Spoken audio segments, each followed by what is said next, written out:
For almost 3 decades, Robinsons Land Corporation has grown with you as an industry leader that continues to uphold its legacy in the property landscape, alongside its equally successful affiliates spread throughout the nation.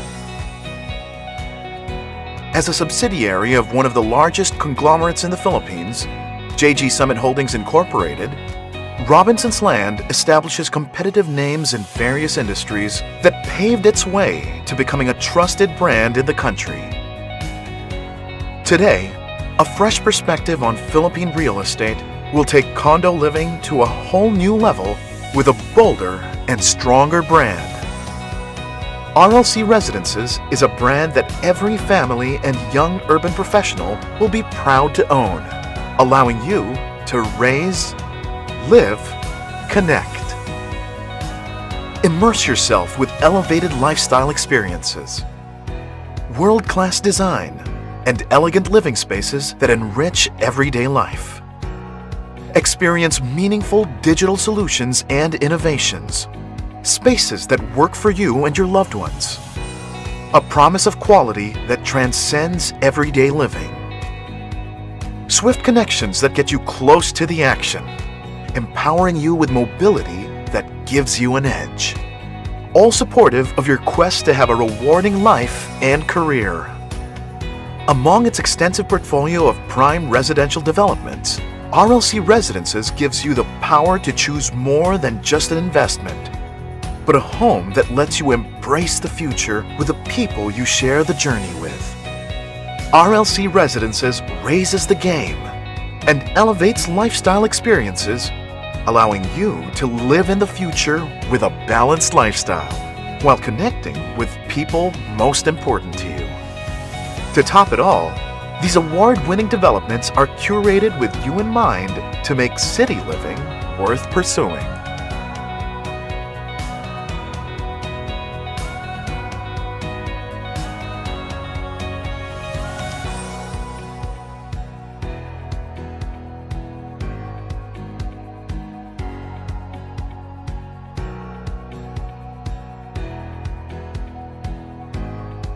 As we step into the new chapter, creating stronger and bolder selections of prime residential developments, we continue to look forth with the same enthusiasm that blossomed 3 decades ago. The same passion and determination that brought us to where we are now. As one RLC Residences, together, we invite you to embrace the future with RLC Residences.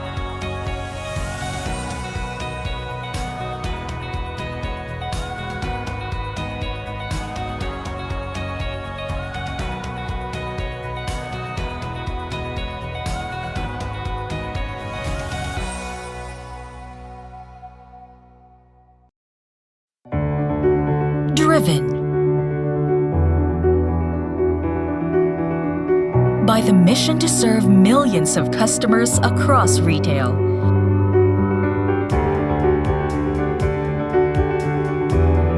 With diverse offerings,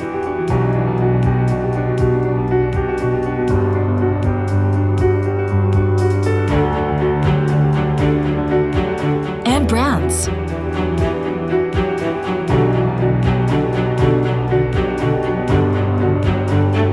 Integrated property developments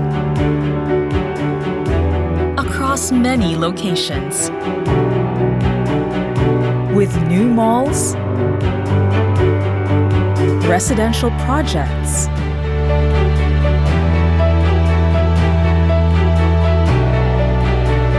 commercial properties, hotels and convention centers.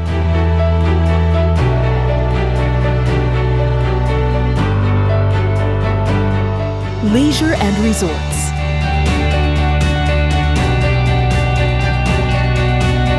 And in banking and financial services. To reach our customers. Embracing innovation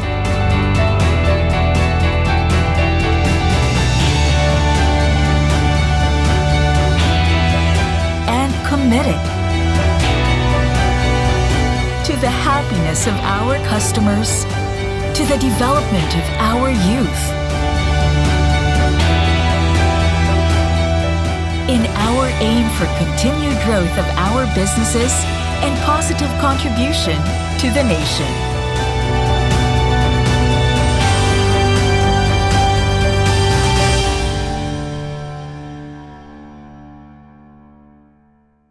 Shell's been in the Philippines for over 100 years, and we're still here powering progress. With over 1,000 service stations, by supplying fuels and lubricants for construction, manufacturing, and mining. But that's not all. Shell's here powering people too. Here empowering our communities. Here helping nurture local economies. Here protecting Filipinos from deadly diseases. And here responding to our country's future energy needs. Shell, we're here to stay.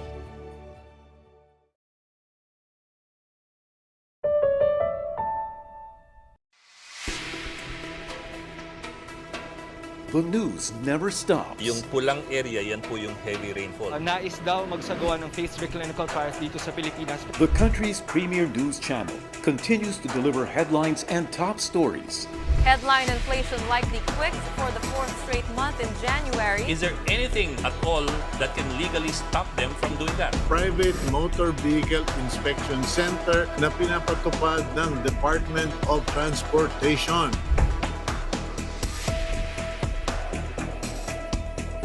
Stories you've heard and never heard before.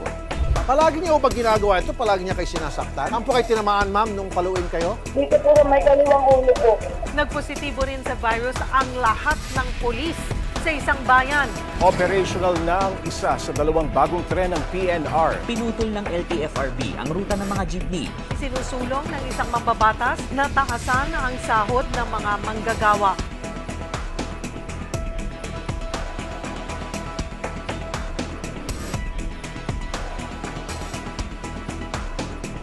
The news never stops.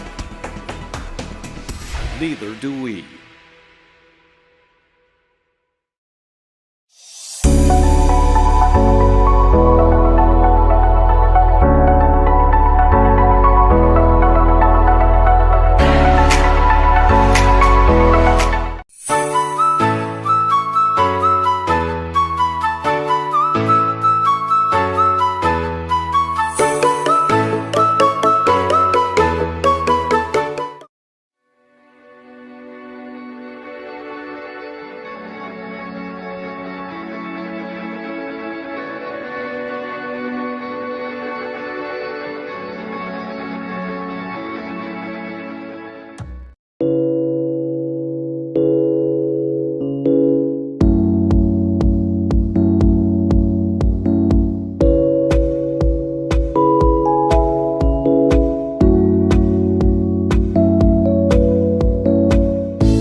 For every memory, a special place.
For 15 years, Divina Law has championed dynamic lawyering from provenance to paradigm with unwavering awareness, with passion and faith, and with a clear collective conscience.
Good afternoon, everyone.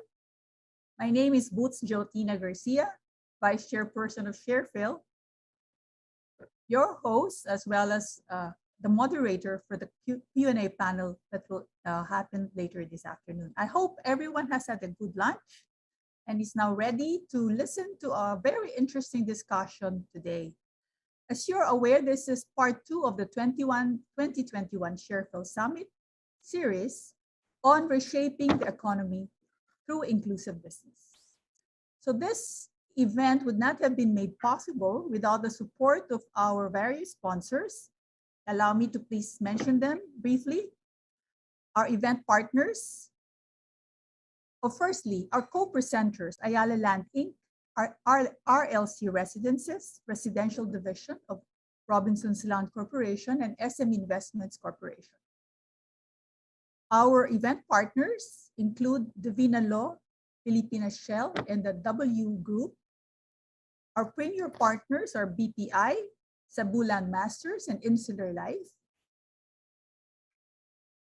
Our patrons include Converge ICT Solutions, Deloitte Philippines, DMCI Holdings, Meralco, Metro Pacific Tollways Corporation, Semirara Mining and Power Corporation, and Victoria's Milling Corporation.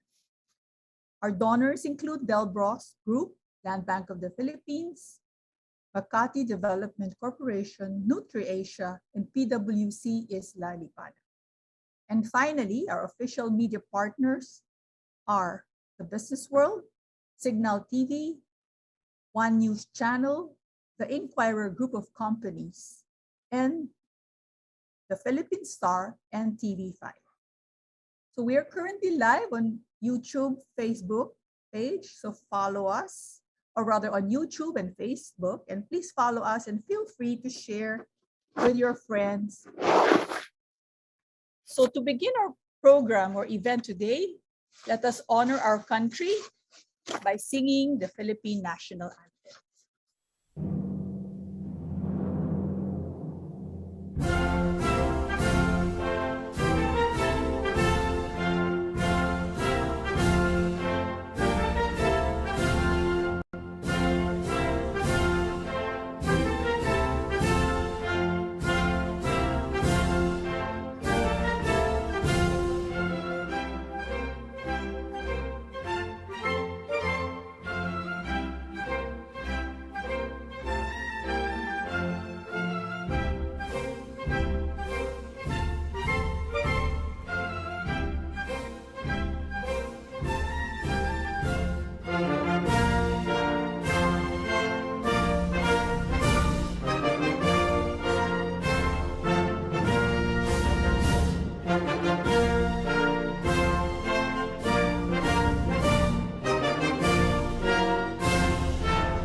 Thank you, everyone. To begin our today's event, may I call on our chairperson, Ramon Fernandez, President and CEO of Maynilad Water Services. Mon, please. Thank you, Boots. It's my pleasure to welcome all of you to SharePHIL's 11th Summit. Hope that all of you are safe and healthy. We are one in saying that the extended lockdowns aggravate our country's health and economic crisis. Our country's economic recovery has been slower than expected. Macroeconomic forecasts has been downgraded again. Various sectors have been actively pushing reforms to ease the lockdowns and encourage more economic activity. Moves to allow fully vaccinated individuals with greater mobility is gaining ground. Last April, we held our first part of our summit series on reshaping the economy through inclusive business. We featured companies and digital platforms that help consumer spending and accelerate digital transformation. We saw how connectivity and accessibility has contributed to inclusive growth. After featuring the clicks, we now put a spotlight on the bricks, sectors that are major economic drivers. companies that are expected to fuel economic recovery, considering their huge multiplier effects. We will also get updates on how these sectors have implemented sustainable and inclusive business practices as they work towards inclusive economic recovery. For today's summit, we have assembled for you some of the best minds in the industry. I would like to thank the distinguished ambassador and our panelists for sharing their precious time and talent. I also would like to express our gratitude to our generous sponsors led by Ayala Land, RLC Residences, SM Investments Corporation, as well as our media partners. Thank you too to the members of the Summit Steering Committee and also to our hardworking secretariat. I call them Tres Marias or our 3 A's, Ana, Ada, and Abby. Right. I'd like to end by taking this opportunity to thank our outgoing trustees, Ms. Cora de la Paz Bernaldo and Mr. Fred Pascual. And also to congratulate our incoming newly elected trustees, Mr. Herbie Consunhi and Mr. Romy David. So friends and colleagues, hope you all enjoy our summit. Thank you. Maraming salamat. Thank you, Mon, for that remark. So, before we go into the panel discussion and the keynote, I'd like to also first take this opportunity to welcome the SharePHIL 2020 Board of Trustees and Officers, who will be inducted by our special guest and keynote speaker, Ambassador Benedicto Huico, President of the Philippine Chamber of Commerce and Industry. Good morning or good afternoon, sir, as the case may be. So may I request the trustees to open their video as I call your name. First, our chairperson, Mon Fernandez. Yes, sir. Vice chairperson, who is myself, our president, Jimmy Ismael, Vice President, Dino Barte, Treasurer, Marivic Españo, our trustees in no particular order, of course, Francis Lim, Evelyn Singson, Cherry Bernaldo, Herbert Consunhi, who is a new director, Romy David, who is a returning director, Ed Francisco, Nami Lipana, Bert Manabat, Fred Parungaw, and finally, Ben Tihanki. Mr. Ambassador, may we proceed with the oath taking? Thank you, Boots. For me, I'm in San Francisco. So it's 11, late evening. 11:09 p.m. Thank you, So sir, for accommodating us. I promised Evelyn, I thought I would be back in Manila by this time, but I'm still here in San Francisco. So I promised her that I would be present in your program. So thank you, Ambassador. Thank you. I'm happy that I'm with you this evening. So I apologize in advance if I'm a little bit slow. And sleepy. Anyway, oath of office.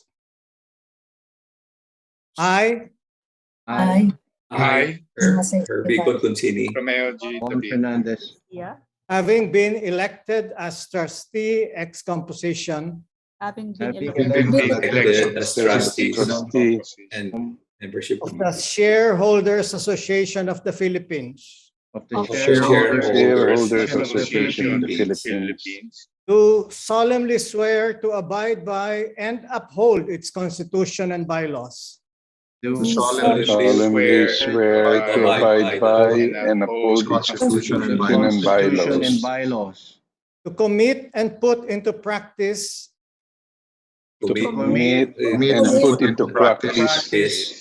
its core values and noble tenets, of fairness, accountability, independence, transparency, and honor. Of fairness, accountability, independence, transparency, and honor. I likewise pledge to advance the interests of the investing public. I likewise pledge to advance the interest of the investing public, to which this association is dedicated. which this association is dedicated. And to conduct myself in a manner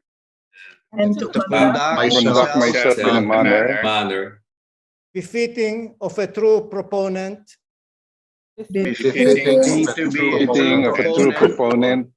and advocate of good governance without mental reservation or purpose of evasion. Without mental reservation or purpose of evasion. So help me God. Help me God. Congratulations. Congratulations, everyone. Congratulations, everyone. Congratulations, everyone. It's a privilege, Mr. Ambassador, for you to deliver our oath take, or rather preside at our oath taking, and more importantly, for taking time at this hour in San Francisco. Congratulations. So, and as I was beginning to introduce the ambassador, Ambassador Hiwiko is involved in property development through joint ventures and partnerships, and in the technology business through investments in startup companies.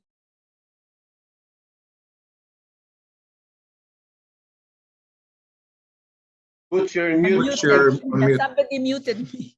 Anyway, allow me to rewind. Ambassador Hiwiko is involved in property development through joint ventures and partnerships, and in the technology business through investments in startup companies. He is a founding partner of DDMP REIT Corporation, chairman of Istana Development Corporation, and Istana Social Development Foundation that promotes literacy among underprivileged children by granting scholarships and constructing school buildings, particularly in isolated communities. He is also the founder and chairman of Bayaning Police Foundation, which helps educate the children of PNP personnel who gave up their lives in the line of duty. Earlier in his career, he invested in real estate and property development in the United States, particularly in Northern California. In the 1980s, he co-invested in startup companies with 3M Ventures, the venture capital arm of the 3M Company, and New Enterprise Associates, now one of the world's largest venture capital firms. In 2021, he founded the PCCI Center for Innovation, a dynamic ecosystem that aims to educate and train young people in high technology, particularly in cloud and artificial intelligence.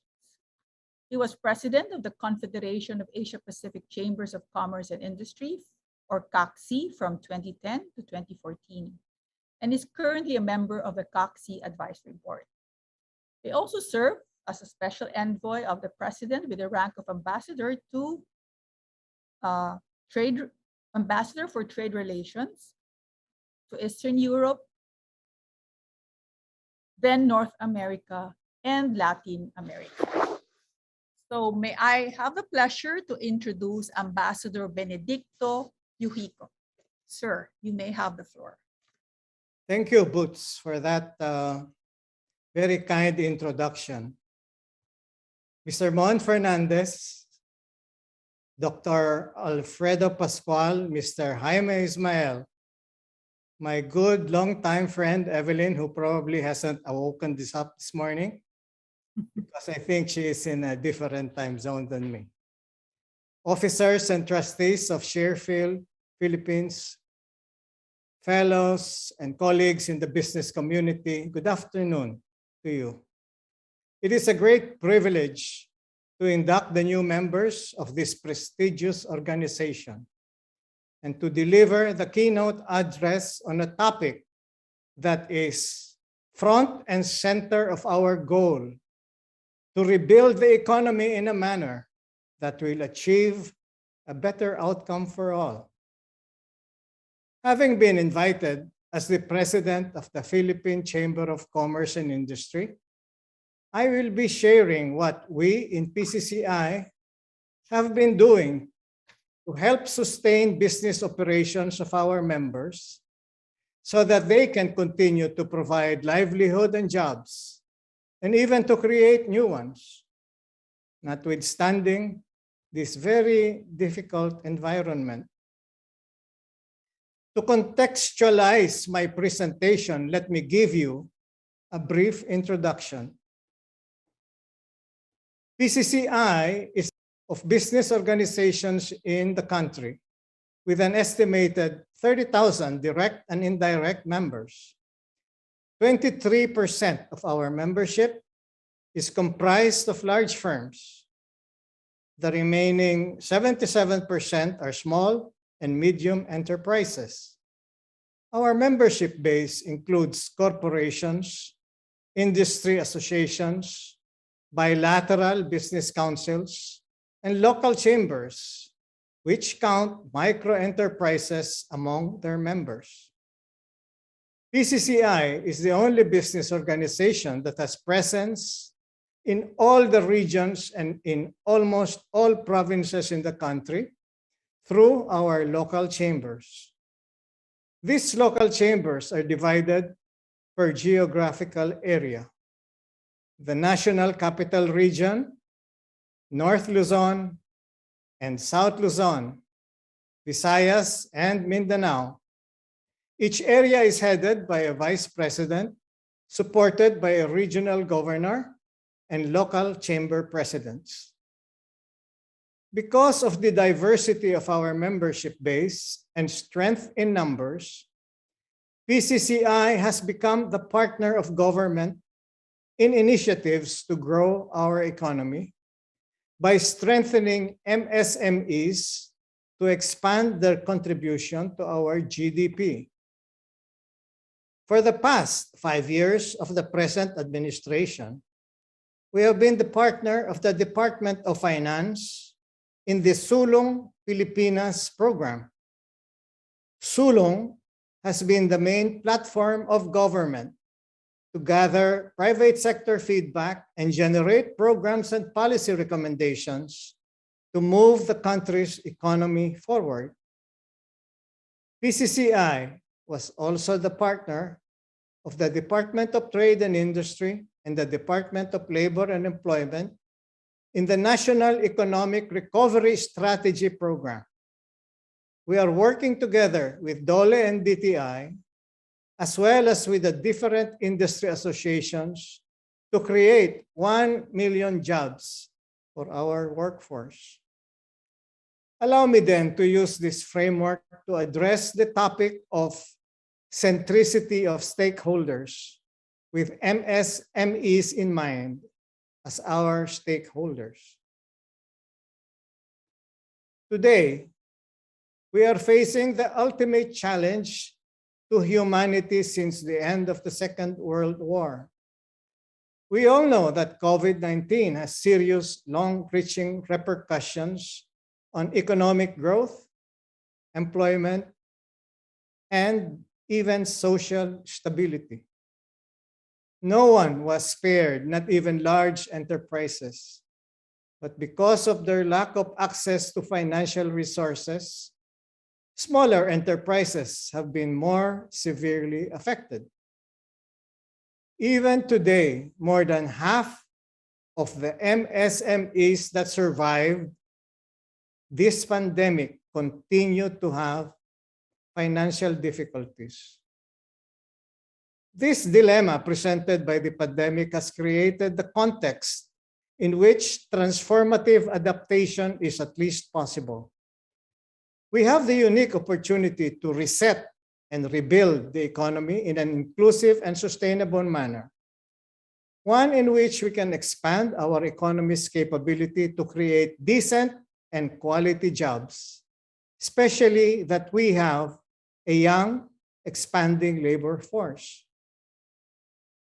We cannot rely on our large enterprises to do all the work. MSMEs comprise 99.5% of all the businesses in the Philippines and employ approximately 63% of our country's workforce and contribute to 40% of the economy.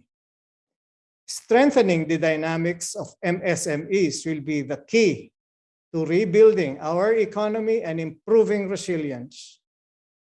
But this should be done in a manner that aligns our recovery programs with long-term goals such as that of Ambisyon Natin 2040, which envisions a better quality of life for all Filipinos by 2040, one that is free from hunger and poverty, and where everyone has equal opportunity. In effect, one that creates value for everyone so that no one is left behind, the very principle behind stakeholder-centricity.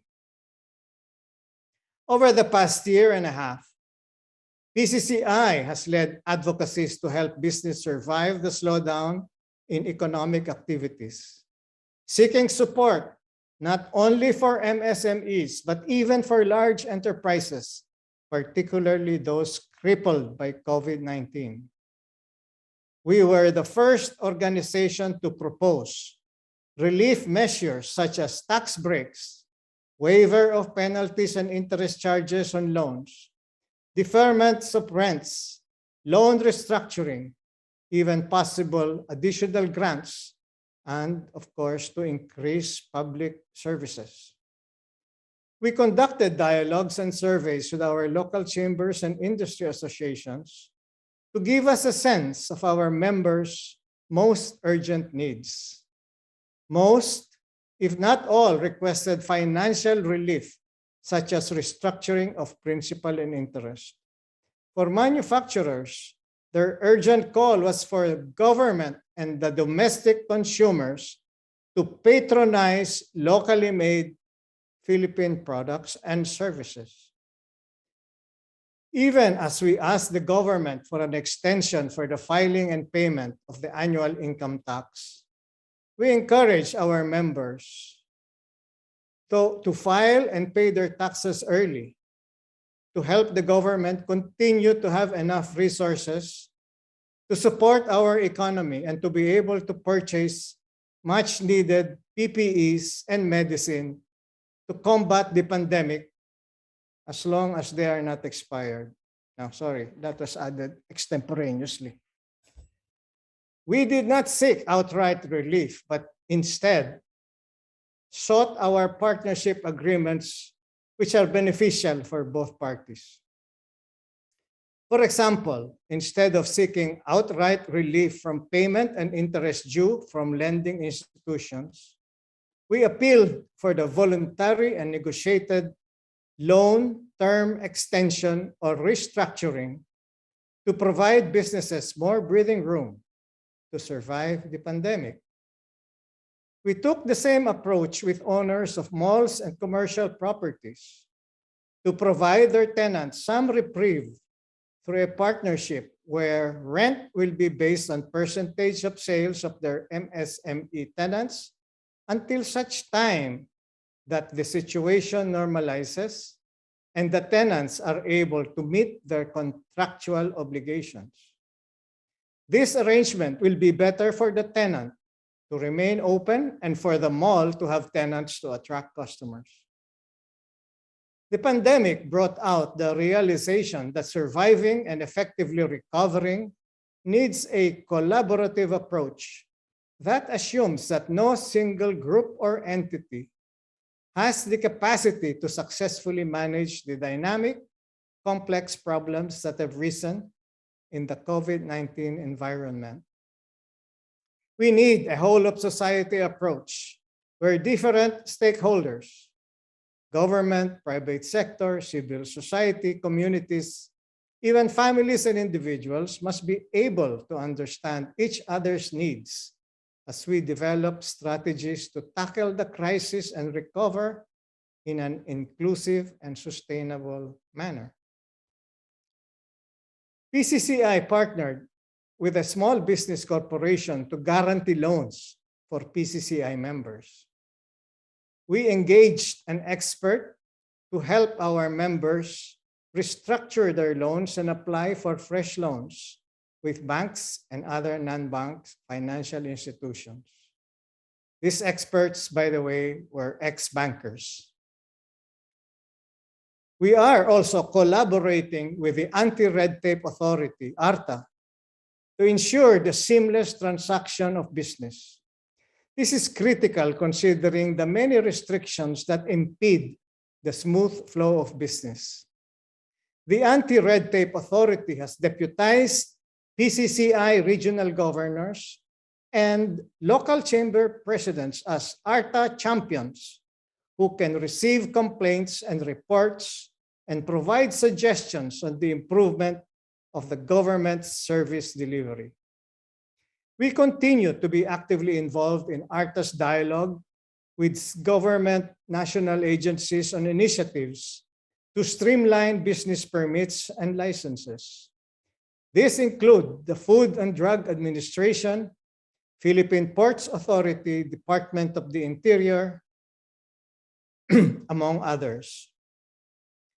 We are also working closely with the Philippine National Police to ensure a safe working environment that will attract foreign investment, which will be of vital importance as we fully reopen our economy and liberalize the entry of foreign investors in strategic sectors.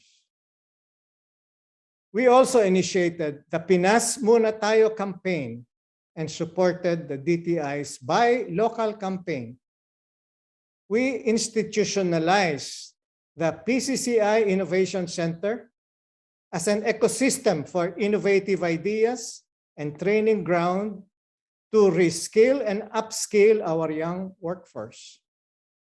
Concurrently, we are collaborating with the Department of Trade and Industry, the Department of Science and Technology, and the Department of Information and Communication Technology on various innovation-related projects, together with bilateral partners such as Israel, India, Korea, and Japan, for the sharing of knowledge and expertise on innovation, and with other private sector partners, which I shall be discussing later.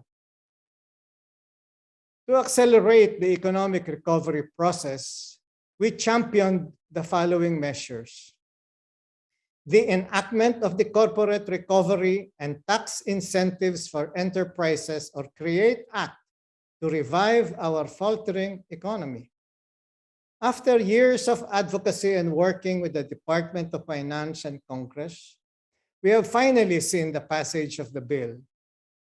Let me acknowledge here one of your active members, Attorney Dick Baladad, who chairs PCCI Tax Committee, that shepherded the signing of the bill into law. By the way, Attorney Dick is also our corporate secretary for the Bayaning Police Foundation, Inc. We have coordinated and collaborated with the national government to do the following: allow the resumption of economic activities, including public transportation following safety protocols, increase credit facilities for MSMEs, prioritize farm-to-market roads and agri-aquaculture infrastructure, mandate the priority of locally manufactured products in the Build projects such as cement, steel, and plastic products, improve and provide internet access to the underserved and unserved areas of the country. We have been reaching out to our bilateral trading partners to help resolve issues on non-tariff measures and grave trade imbalances. For instance, our mango and coconut products continue to have limited access to Taiwan. I have had long discussions with Ambassador Pei Yong-shu about this, as well as shallots, onions, and bananas to the Indonesian market. I have also reminded Indonesia that Copico is imported by the Philippines by the hundreds of millions of dollars, and our shallots, onions, and bananas cannot even access Indonesia. That's not fair. We in PCCI, it is my personal advocacy to fight so that we will have a better trade balance with these countries, among others. On the other hand, we are now being engaged by partners such as the Pacific Alliance to explore potentials for trade and investment cooperation agreements. The Pacific Alliance is composed of Chile, Mexico, Peru, and Colombia. I just had a meeting with them this evening. They want to improve or expand the business relationships with our country. Such initiatives will help diversify our export markets and the supply chain of our local enterprises. If we can build on these engagements by improving our country's regulatory regime, enhancing support to our MSMEs, and developing the capacity of our young labor force, we could see vibrant growth that will bring us back on track to achieve ambition natin 2040 and the Hong Kong-Shanghai Banking's projection that the Philippines will be the world's 16th biggest economy by 2050. Earlier, I mentioned the Pinas Muna Buy Local campaign. As our country faces the challenge of mass unemployment, slowdown in trade, disruptions in supply chains, one of our key priorities is finding ways to jumpstart growth, create jobs, and seize new opportunities. We at the PCCI are now championing with government and among our member companies to maximize local resources and production through the domestic sourcing of material inputs. By buying local, businesses and the local consumers will be helping to revitalize manufacturing and create decent jobs for our people. It will, of course, be important to ensure that such changes do not inadvertently increase emissions or other environmental concerns. Studies on the global production networks have shown that emissions are higher in countries where commodities are produced rather than where they are consumed.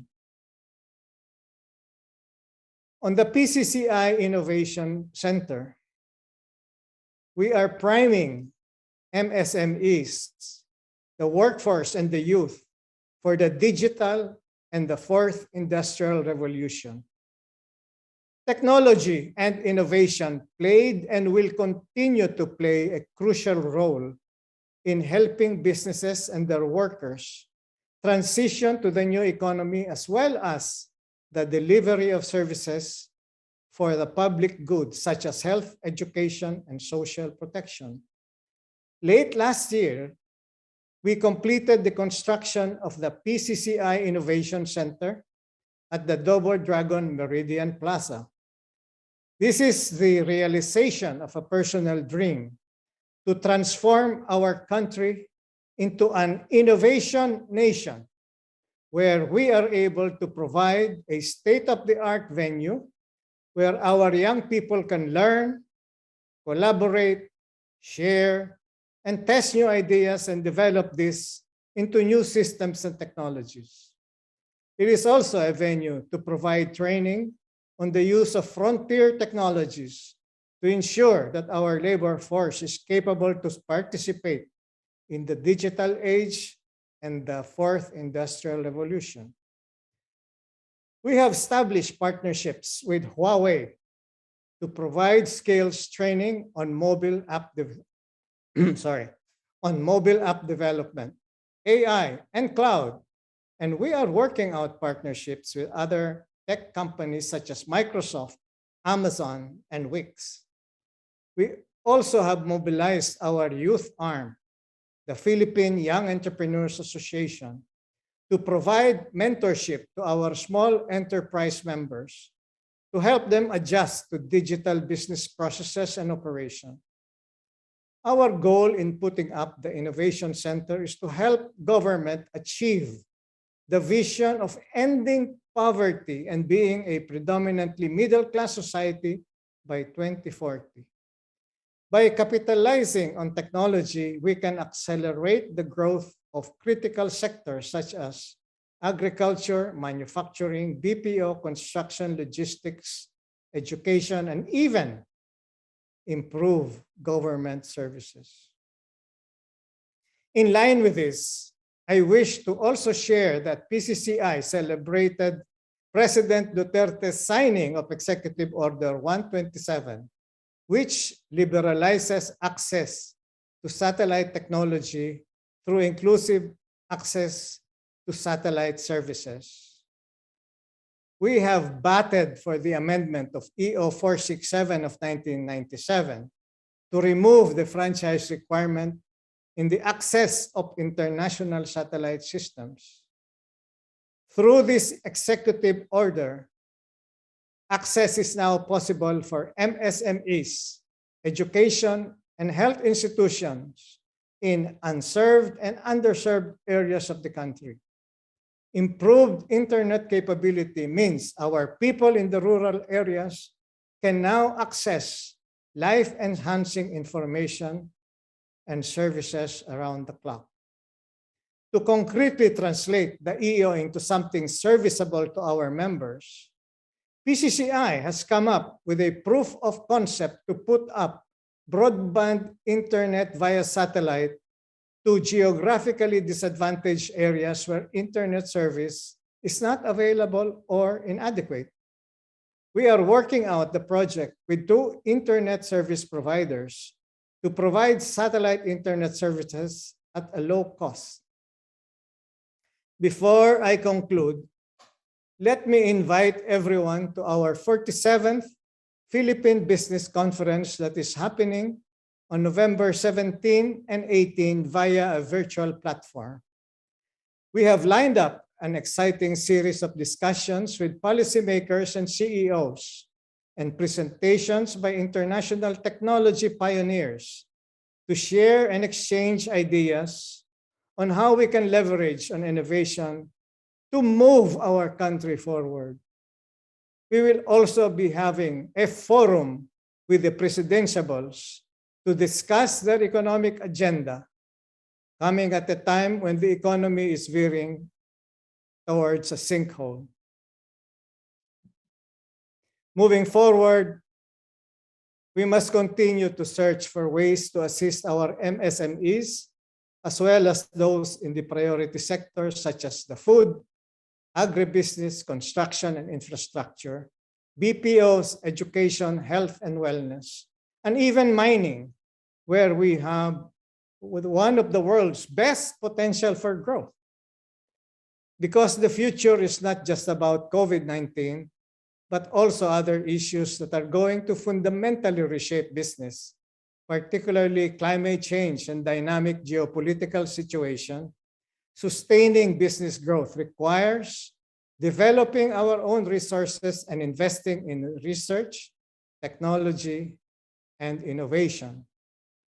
Now is our chance to lay the groundwork for a resilient future through a stakeholder-centered approach that engages our different stakeholders and facilitates their participation in decision-making processes to take appropriate measures together, where we build mutual partnerships to create a strong confidence within our community that will ultimately help them help each other survive the pandemic and come out stronger, resilient, and more sustainable.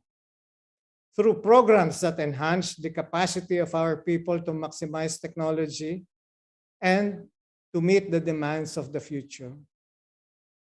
As we reset at both the national and enterprise level, We will also have to include measures such as sustainable income, decent jobs, good health, and impact on the environment and natural resources.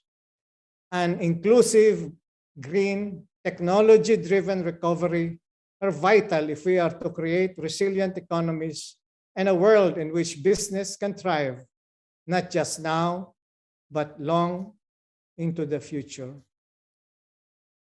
Thank you and good afternoon. Thank you, Ambassador Yuko, for that very interesting insights, both as an industry leader, of course, and an entrepreneur as well. And it was interesting to hear the kind of work and that the PCCI has engaged in relation to being more inclusive in your programs and initiatives. Before we begin our panel discussion, let me just set the context for our audience. Okay. As mentioned earlier, in April 2021, we held part one of this summit with the theme From Bricks to Clicks, Thriving in the Digital World. It featured companies and digital platforms that have helped support the economy by facilitating the shift of consumer spending and banking to online channels. And such transformation suggests that connectivity and accessibility may be the path to inclusive progress. Taking off from part one, in today's part two, we will deal with the shift from shareholder to stakeholder primacy with the emergence of stakeholder and inclusive capitalism. Businesses are driven to expand the goal of profit maximization to the holistic creation of shareholder value for all stakeholders.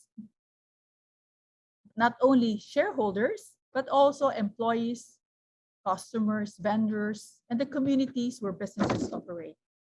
The onset of the pandemic created opportunities for the private sector to address gaps in sustainable and inclusive business practices.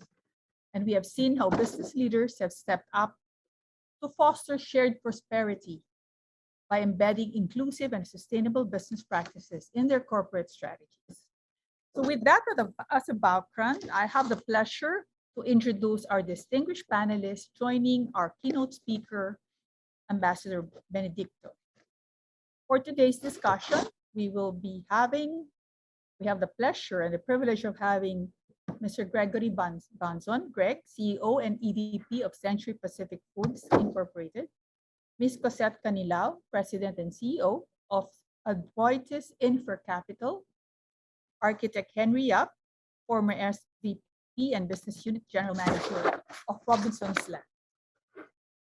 Before we go into the Q&A proper, we have asked each panelist to do a short presentation, starting with Greg, Chief Executive Officer and Executive Vice President of Century Pacific Incorporated, one of the country's largest food companies whose brands held dominant market share positions in the Philippines and exports to 80 countries. He is a multi-awarded marketing professional, having received the Agora Awards, the country's most prestigious and marketing honor, and also recognized for leading Century Pacific Food Inc. as a Philippine representative to the Asian Marketing Excellence Awards and winning the Asia Marketing Company of the Year in 2014 by the Asia Marketing Foundation. Subsequently, he led the company to receive the Asia Export Marketing Award in 2018 in recognition of the global expansion of the Century Tuna and Argentina canned meat product brands. At Century, I'd like to add that Greg is part of the leadership team embracing sustainability and balancing the needs of all their stakeholders are central to its growth strategy. Sustainability, whether coming up with the healthier products, taking care of people and communities by being good stewards of the planet's resources, is essential to Century's longevity and is the only way to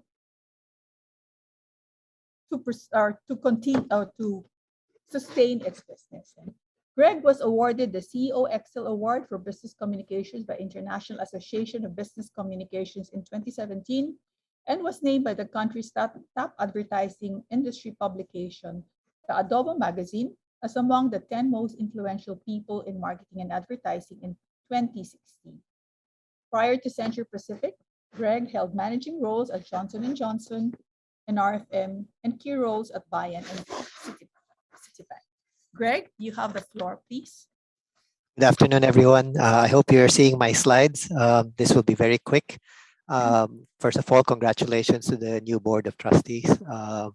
Good afternoon to Ambassador Yuhiko. Boots, thank you for the introduction. Thank you for allowing Century Pacific to share some insights on maybe the key driver of our resilience as a company, which is sustainability of our business. So in essence, sustainability, I guess, is, as I mentioned, a key driver of or an anchor to what makes our company somewhat resilient to this very difficult and enduring, seemingly enduring pandemic.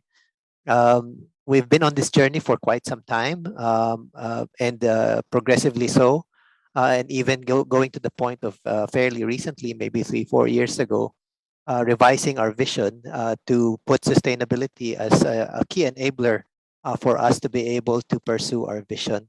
So there was a big change in terms of how we crafted or drafted our company vision to highlight sustainability and being a responsible global company. We've cut this up into to be able to manage this a little better. So that's sustainability is such a big word, I guess. We cut it up into 3 buckets of focus: protein, planet, and people. Just let me elaborate a little bit on what this means. So we've cascaded this down into our ESG framework and maybe exploded the definition a little bit better. I won't read through the whole presentation, I mean the very busy chart that you're seeing, but it essentially allows us to provide focus on protein delivery, which is at the core of our business with the intent of being able to deliver affordable nutrition to as wide a consumer base as possible, whether here in the Philippines or even as we pursue our international ambitions.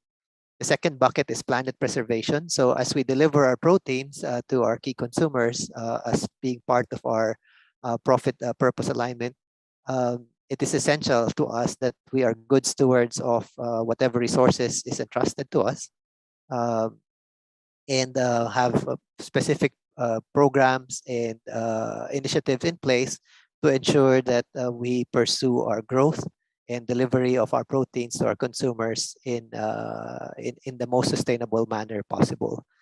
So this again helps us in terms of being able to withstand big hits of crisis of whatever form, given the practices that have been employed. And the backbone of all of this, being able to deliver protein, preserve the planet, is sustained and continuous efforts in people development, not only internally within the organization, but externally to certain communities and publics that we serve or we belong to. A little bit on the, I guess, the 3 buckets. I'll cite a few examples on protein delivery. And as I mentioned, in pursuit of a profit and purpose alignment, we scoped the market obviously as a business and business people and entrepreneurs, and realizing that a big majority of the Filipino market continues to be middle to even low income consumers. So given that, we've made it as I said, our purpose to deliver affordable nutrition, and looked at different categories and businesses that we can get into that will deliver not only protein, but other nutritional requirements of the consumer as well. So what's common is we are a big contributor to the daily protein requirements of Filipino consumers through our seafood brands, our meat brands, and as well as milk. But we continue to expand and explode that ambition of delivering nutrition by going into other categories such as milk that allow us to deliver calcium, iron, vitamin C, and even potassium with our recently developing coconut-based business. So we don't measure our business results only in terms of numbers and financials, profits, for example, and costs. We also, given our vision, measure it in terms of the amount of nutritional product or nutrition that we provide our consumers. So these are very big numbers: 378 million grams of calcium, for example, by way of birch tree. But one of the things that I'm happy and proud of is, for example, on omega-3, 408 million grams of omega-3 by way of our 85% market share in tuna, in a very large tuna market here in the Philippines. We are probably the country's primary source of omega-3, given these numbers that you see on the chart. Another realization as we deliver on as we pursue the bucket on protein delivery is our role in ensuring the food security of this country. We have very strong market shares across different categories. In canned tuna, we're higher than 80% market share in a very large category. Canned sardines, we're the #3 player and growing. Canned meat, we're the #1 company in canned meat as well. Probably north of 50% or close to 60% market share in canned meats. Again, of a very large category in the country. And in dairy, in just a very short period of time, we were able to grow our business from being a very minor player to now the #2 player by way of our two brands, Birch Tree and Angel. And though these can be seen as opportunities, it also provides us an obligation and a responsibility, given that these three products actually account for the top 6 key essential products that consumers and households here in the Philippines require. So in so doing, we always make sure that, as I mentioned earlier, we are high in terms of the delivery of protein and nutritional requirements, but at the same time being able to make this consistently available at affordable prices. And as the need arises, and even on a continuing basis, we provide support, especially during crisis, to those in need or who are challenged in different particular situations. Aside from growing our base business and providing protein and other nutritional products, we realize that our market share positions and our growth, continuous growth both domestically and internationally, puts us at the responsibility to make our products better for you or healthier in general. So our core brands, as most people would know, would be in the marine or canned fish space, as well as in canned meats. So here we're very purposive and ahead of the curve in terms of making it healthier by way of the formulations that we've been developing, and very active and aggressive in reducing the sodium content. We've expanded into healthier categories such as milk and coconut products, which has a clear edge in terms of delivering health and wellness. And very recently pioneered, so to speak, in being one of the first Philippine large-scale brands going into plant-based food products in the brand called Unmeat. So Unmeat, we're very excited about it. It has both domestic and gaining international potential. Is 100% plant-based food range, both primarily now in frozen, but in the future can be in other formats that we deliver to the consumer as being better for you because it's high in fiber, high source of protein, lowest in sodium compared even to international brands. So, oops. And not only is it better for you, it's also better for the planet, making Unmeat over the long term. If we project, I guess, the global population maybe 20 years into 2020, 2040, for example, or 2050, where global population will be somewhere close to maybe 9 to 10 billion. Not all the livestock in the world will be able to supply the food requirements of that kind of a population base. Therefore, plant-based products starting early at this stage will provide sustainability of the supply chain in food well into the future. It's one way of future-proofing our business as well but at the same time, being mindful of the requirements of our stakeholders. So as I mentioned, as we deliver our protein delivery, as we pursue protein delivery, we are very conscious in terms of preserving the planet. So what started out as an ambition to be 100% plastic neutral with our fast-growing dairy business, we've expanded this to the entire business. And for the past 2 years, we have been 100% plastic neutral as a company through a partnership with the plastic exchange organization. Further to preserving our planet, in keeping with being mindful of the needs of stakeholders as well as the shareholders, we've worked on installing solar panels in our plant, thereby serving about 15% of our total of 2 manufacturing plants for coconut and tuna by as much as 15%. And about 60 plus over of our energy requirement is actually sourced from clean energy at this point.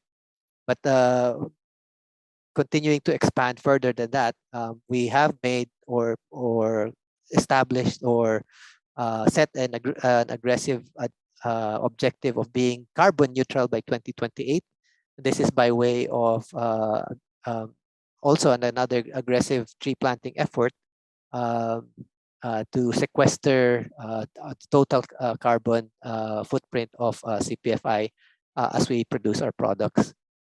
On people development, what many people do not realize is that I guess on diversity and equality, we talk about a very aggressive manufacturing platform for Century Pacific, but the secret weapon behind all of that is that all of our manufacturing plant heads are actually female. So from the tuna plant to the meat plant, milk, the dairy plant, and coconut plant, all are actually managed by female executives who have all risen up the ranks over the last few years.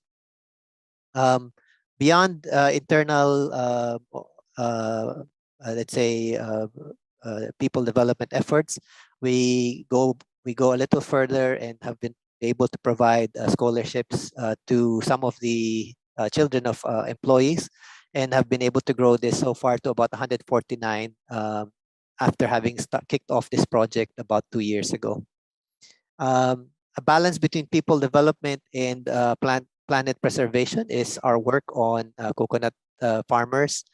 We are in partnership with GCash and Hope, planting 1 million coconut trees a year through the G Forest program of Globe and of GCash, and it provides helps us in terms of greenhouse gas sequestration, but at the same time be able to provide livelihood to communities and coconut farmers in Mindanao, totaling as much as about 16,000 families so far. Continuing with people development, we look at our communities and actively source most of our raw materials from local sources. Majority of the product that come into our brands are actually locally sourced. But the thing that I'm most proud of is this initiative by our Chairman Emeritus and Founder, Mr. Ricardo Po, is a feeding program. So it's a way of giving back to school-age kids, being able to provide meals on a regular basis, not just like a one-off dole out. And as a result, we give out about 5 million meals a year to school-age kids in particular communities through feeding partners in many parts of the country. And since the program has started, we have actually provide or served a total of 35 million meals to date. And I guess as evidence of how all of this come together, we grow our shares and do our part in protein delivery for the consumer as our stakeholders and retailers as our partners.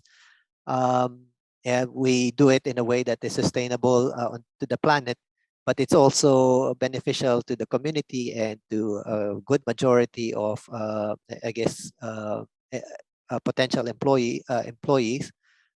Despite the pandemic, we have added 4,500 jobs since 2020, and have now grown to 18,000 in terms of the workforce that drive our business. Oops.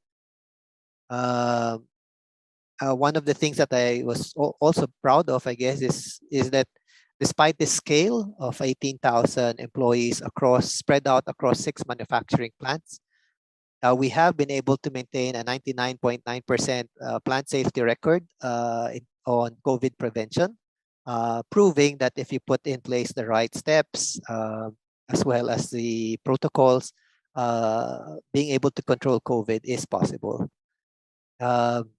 In response to the COVID pandemic, we have been active in supporting medical frontliners, giving out as much as 300,000 food packs, especially at the height of lockdowns, and about 6 million food packs to low-income communities. I guess lastly, on sustainability of our people in really delivering resilience as a company, we have made a decision to go aggressive on the vaccination program, and notwithstanding whatever there is on the LGU level, we contracted close to 70,000 doses for both our companies as well as affiliate companies and even suppliers, to make sure that our entire supply chain is somewhat protected and sustainable in terms of operation, and therefore resilient.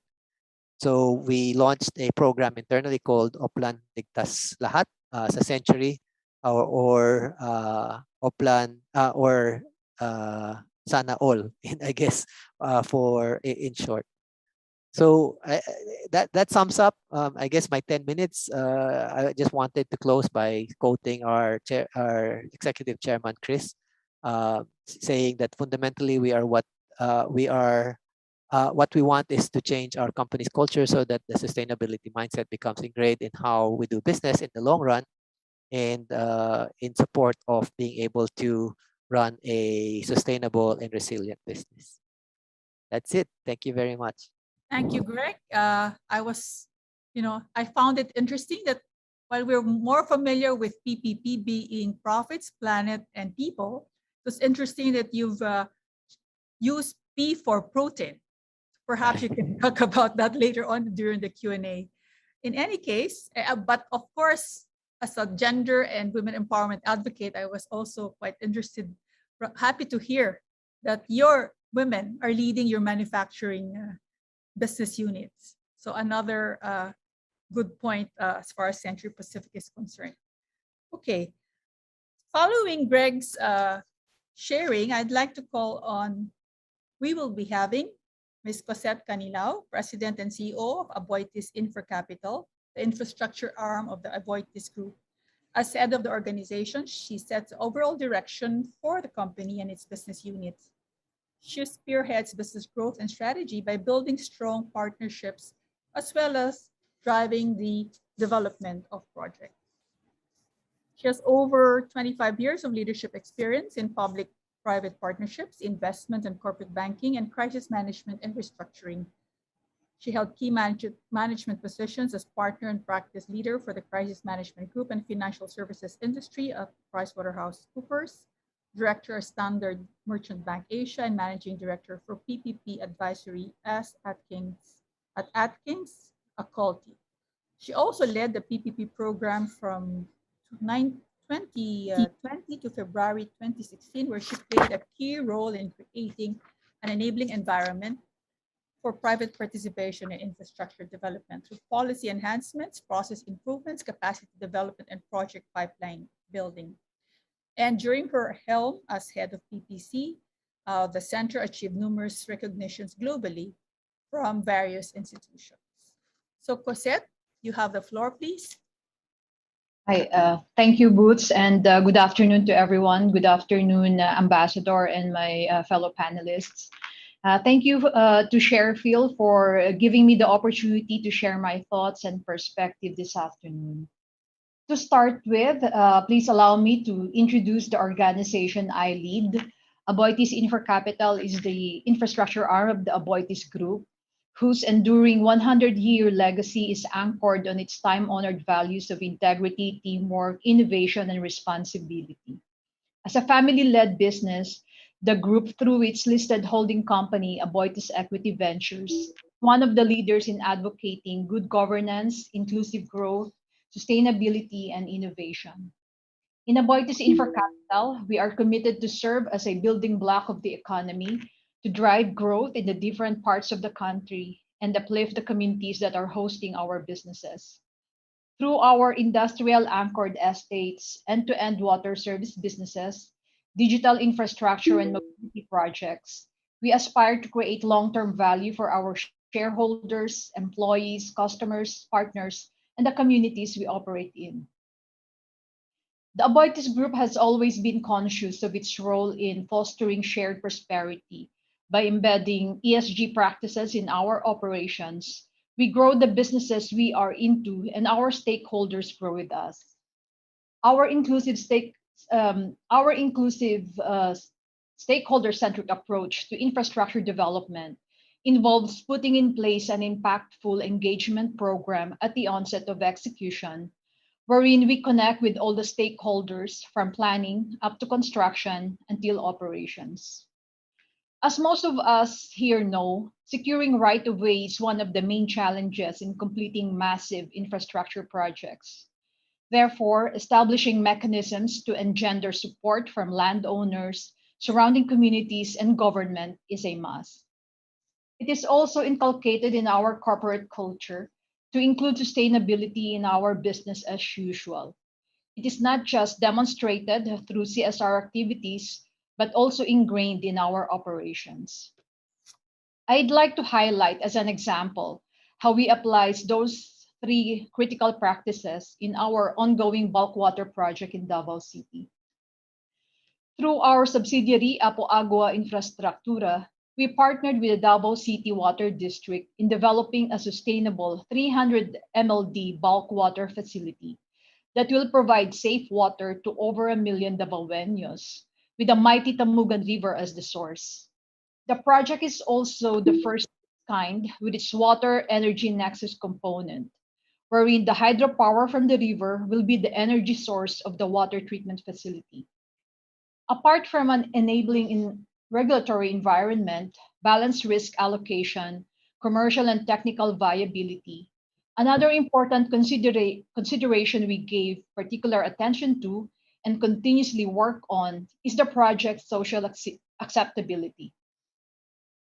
It is important for us to secure and sustain the buy-in of our stakeholders, from the national and local governments to the barangay officials and households. As such, 90% of the project's construction manpower comes from the 5 barangays around the Tamugan River.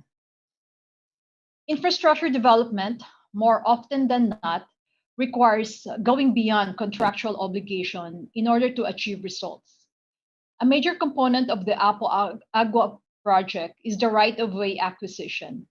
The project involves 65 kilometers of pipe laying, from the water source to the treatment facility to the 9 offtake points. A huge undertaking, as the pipes pass through massive plots of land and roads. Thus, as you can imagine, there were a lot of right-of-way issues we had to manage. We engaged with 85 different landowners over the last 5 years, some of whom were based in different parts of the country and around the world. We also had to contend with a moratorium on land conversion and competing right-of-way with other government infrastructure projects. But with the support of the communities hosting us, the various government units, national and local, and DCWD, we were able to secure right-of-way through amicable means. To illustrate further how we are working with our stakeholders and host communities, we have prepared this short clip for you. Our goal is to be the neighbor of choice. At Apo Agua, our goal is to be the neighbor of choice for our partner barangays. we have developed strong relationships with our communities and have various initiatives and programs where we can stay true to the Aboitiz Group's mission of advancing business and communities. As this project will be delivering clean, reliable water to Davao City for the next 30 plus years, that Apo Agua and its partners take care of our watershed area. We conducted a biodiversity assessment study that we completed in 2020 through the University of Mindanao.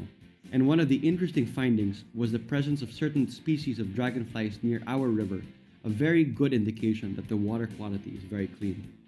Apo Agua is also currently working on the Panigan-Tumugan Watershed Baseline Study, a comprehensive 6-month multidiscipline study that takes into account water sampling, sedimentation sampling, that will allow us to identify contaminants in the watershed and develop an action plan to prevent agro-industrial activity from taking place.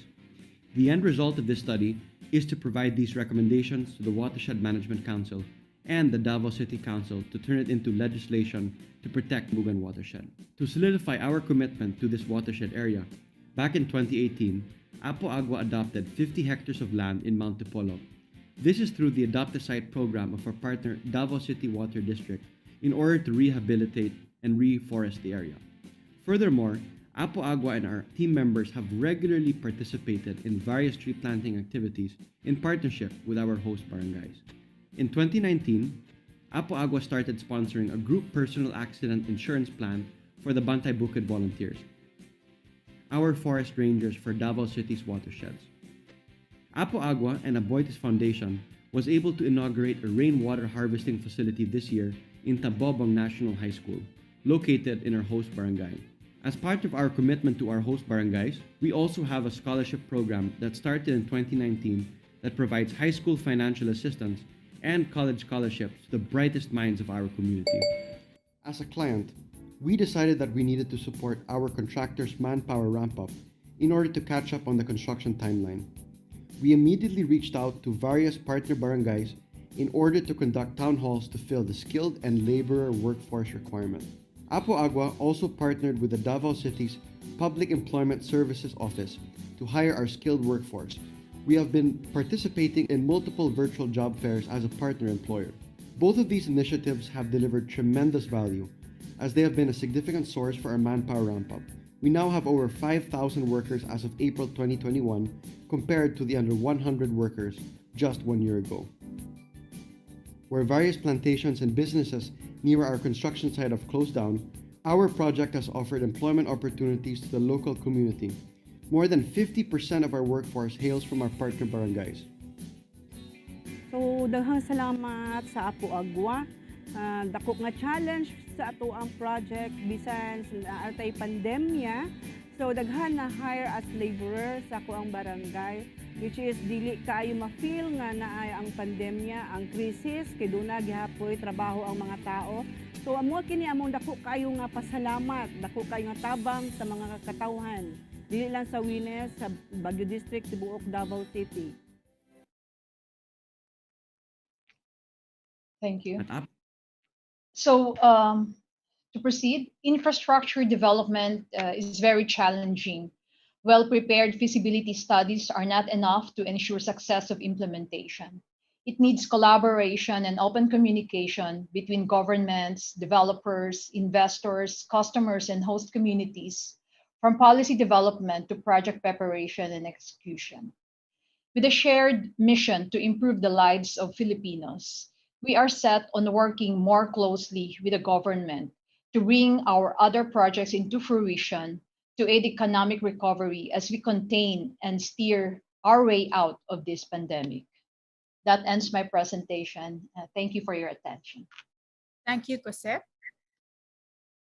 And finally, we have Henry Yap, former Senior Vice President and Business Unit General Manager of Robinson's Land. Henry, actually a recent retiree, in fact, 2-month-old retiree, retired as Senior Vice President, Business Unit General Manager of Robinson's Land Corporation's RLC Residences. Director, President, CEO of RHK Corporation, Director, Vice President of Shang, Robinson's Properties, and Robinson's DMCI Property Ventures, Inc. Before joining the RLC Group, he headed the Property Planning and Design Group of Ford Bonifacio Development Corporation that oversees that oversaw the planning and development of the Bonifacio Global City, and sat on the boards or served as officer of 7 of its subsidiaries, affiliates, and foundations. Meanwhile, his stint in government included working for the BCDA, I didn't know that, National Government Center Housing Project, and Housing and Urban Development Coordinating Council. He also served in various government committees and projects while with these agencies. And he's also an educator for over a decade and a half. He taught at the University of the Philippines, where he was senior professorial lecturer at the Graduate School of the School of Urban and Regional Planning, and taught undergraduate courses at College of Architecture. A Philippine licensed architect and environmental planner. He was previously a 2-time chapter president of the United Architects Association of the Philippines, Makati Greenbelt chapter, and he's a fellow and former director and officer of the Philippine Institute of Environmental Planners, respectively. Henry, may we hear from you? Thank you, Boots. Thank you for that kind introduction. Before I start, let me just congratulate our trustees and board and directors of PCCI and express our heartfelt thanks to you for striving to push the industry. Today, I have the opportunity to share with you our business practices towards inclusive growth.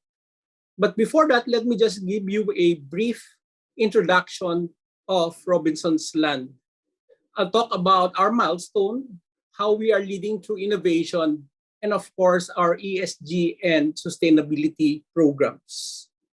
Robinson's Land Corporation is a leading Philippine property company with a broad geographical presence in Metro Manila, Luzon, Visayas, and Mindanao for all our business divisions and brands. Today, we are present in 29 provinces, 49 cities, and 12 municipalities.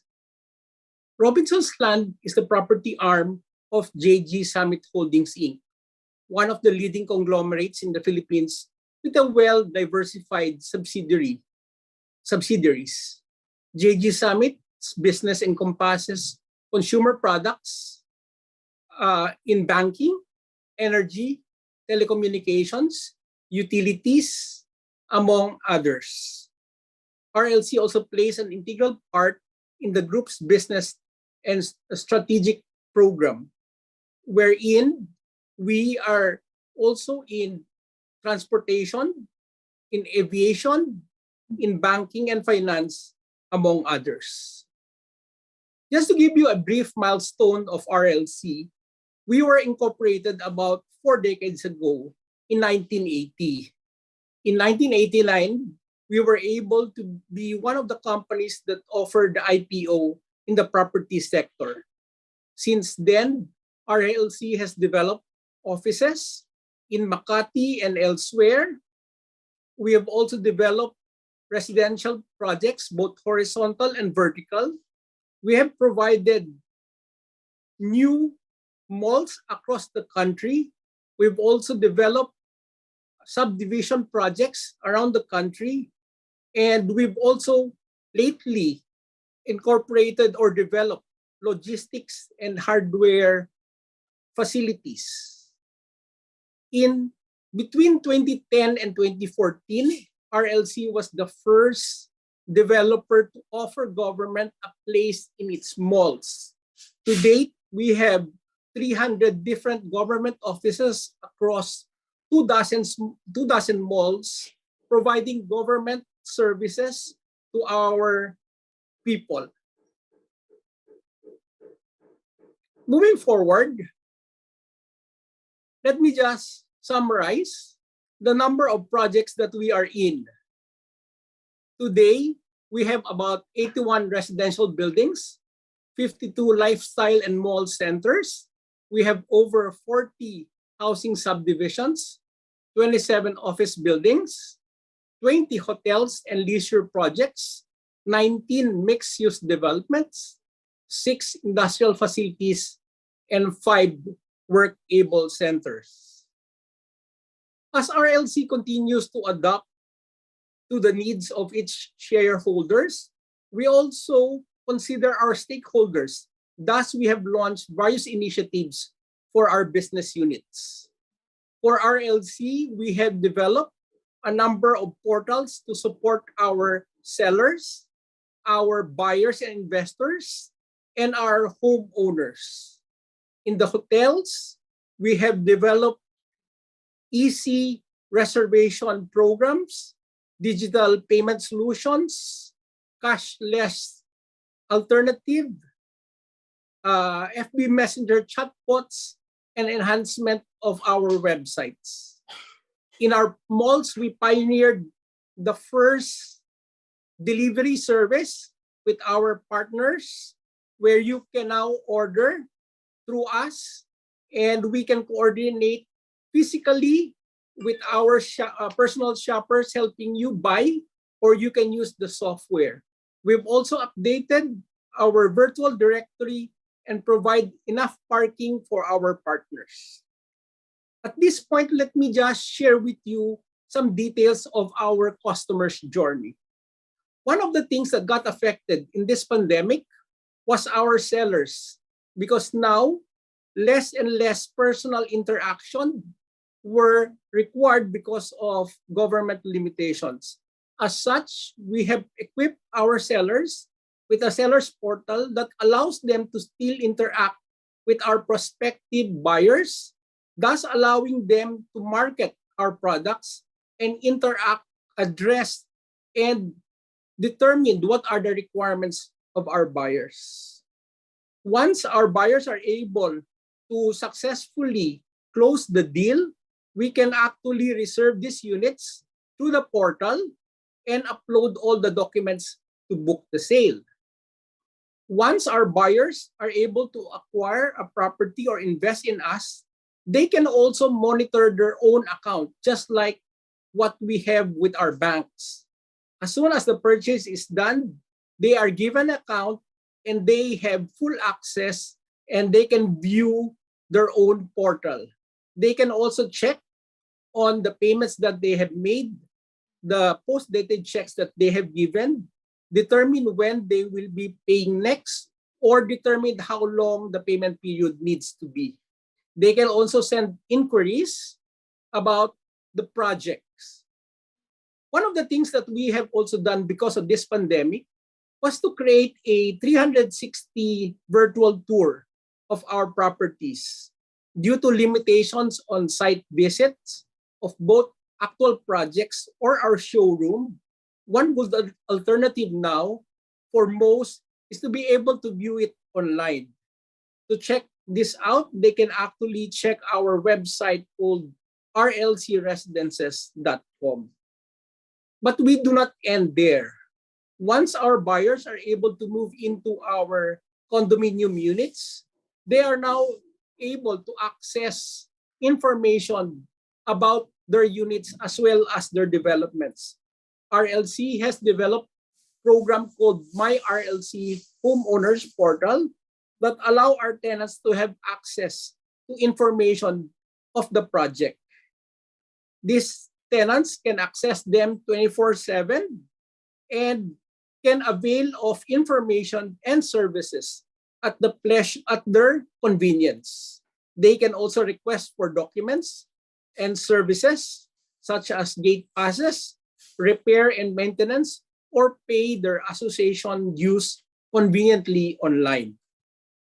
One of the other services we have provided our homeowners is called Ring Rob Concierge. It is a digital concierge platform that lets our homeowner or residents book services that are essential for their daily needs. This can include water delivery, laundry, home repair, or various services such as cleaning or disinfection. Moving to our ESG and governance, we have made a lot of strides into making this a reality. Let me now break this ESG to environment, governance, and social. So in the case of our environment, we actually have endeavored back in the 90s, the first solar panel to generate solar energy for our malls.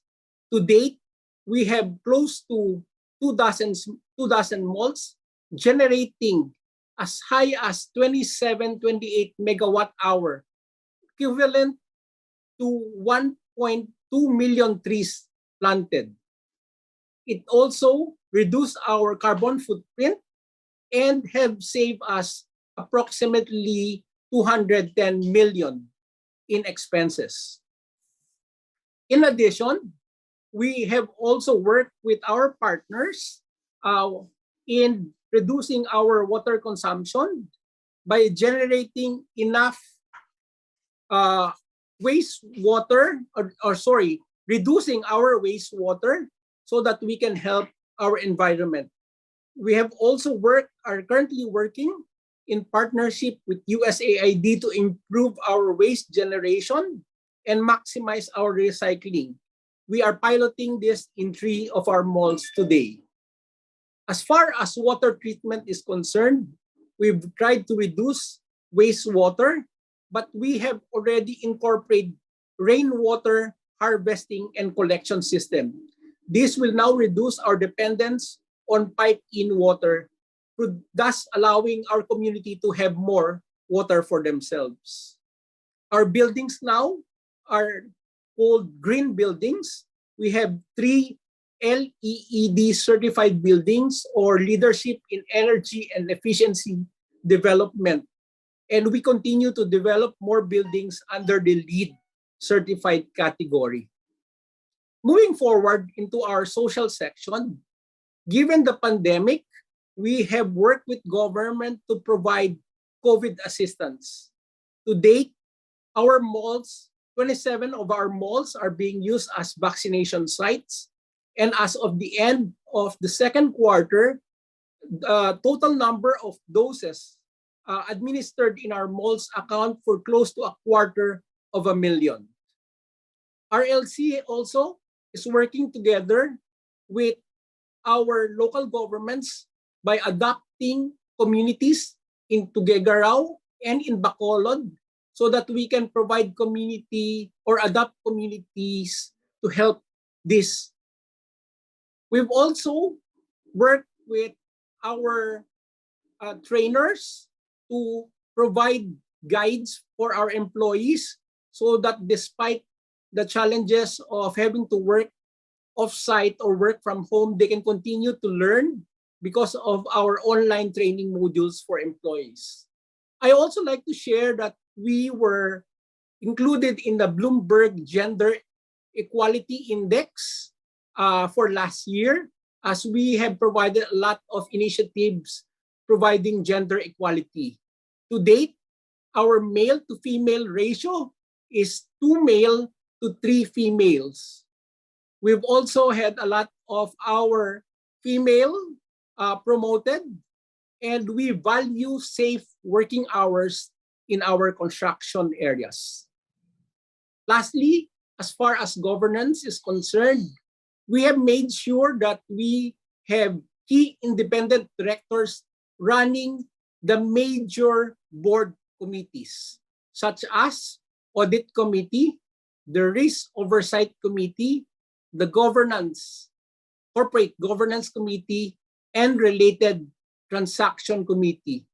In all of these committees, the chairman and majority of the members are independent directors to make sure that the private sector funds or our investors are duly protected. At this point, I'd like to thank everybody for listening to my report. Thank you very much. Thank you, Henry. And thank you also for sharing your initiatives, which involve the use of technology, I guess, as part of your innovation initiatives. So now we shall be moving on to the panel discussion. And I'd like to ask the ambassador this question. I read up a bit about you as I was preparing for this panel. And in 2019, when you were elected as president of PCCI, you mentioned 2 particular topics as the cornerstone of your presidency, and these are entrepreneurship and innovation. So now, fast forward to 2021, we've been through a pandemic. And in fact, I just also wanted to add that you mentioned them as the two superchargers of the economy. Okay. Now that we're on 2021, been through this pandemic, how do you think, what should businesses do to recharge the economy? And do you still feel that these two important are the most important considerations for us to recharge the economy? Yes, thank you for that question, Boots. I'm still awake. But I was about to ask you that. I'll try to answer you.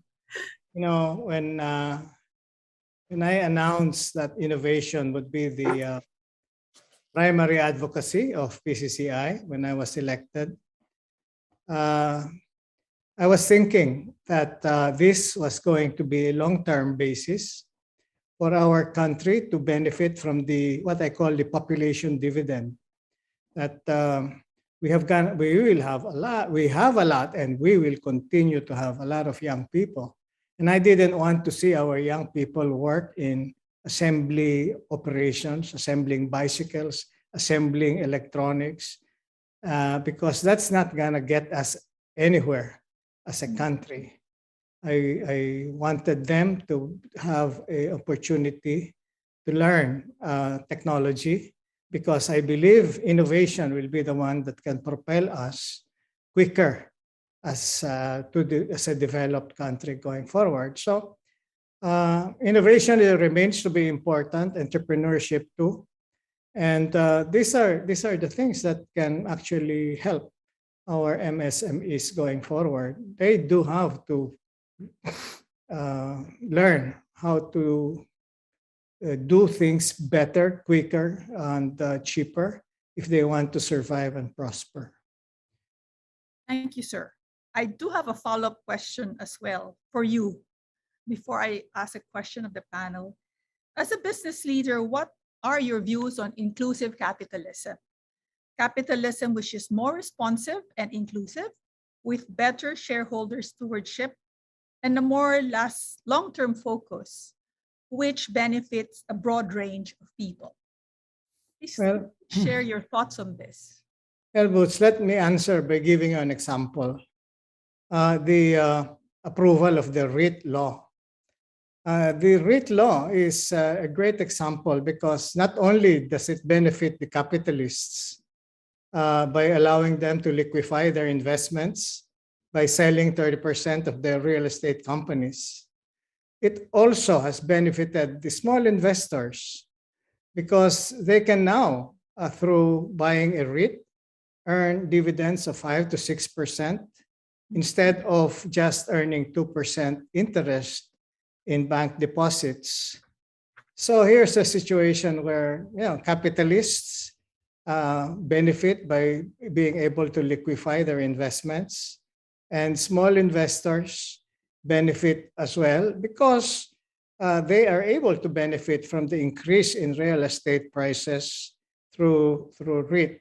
In fact, we do have a REIT. We call it a Pamana REIT because it's something that we have included, by the way, in our REIT, the real estate beneath the buildings, so that 10, 20, 30 years from now, after collecting dividends, the value of the REIT share will also be much higher. So that is an example, a great example, I think, of capitalists and small investors and not so rich people being able to work together for the improvement of both sides. So I hope I answered your question. Yeah, in fact, it's quite interesting that you also related it to our advocacy, which is really to grow and have a larger base of investors.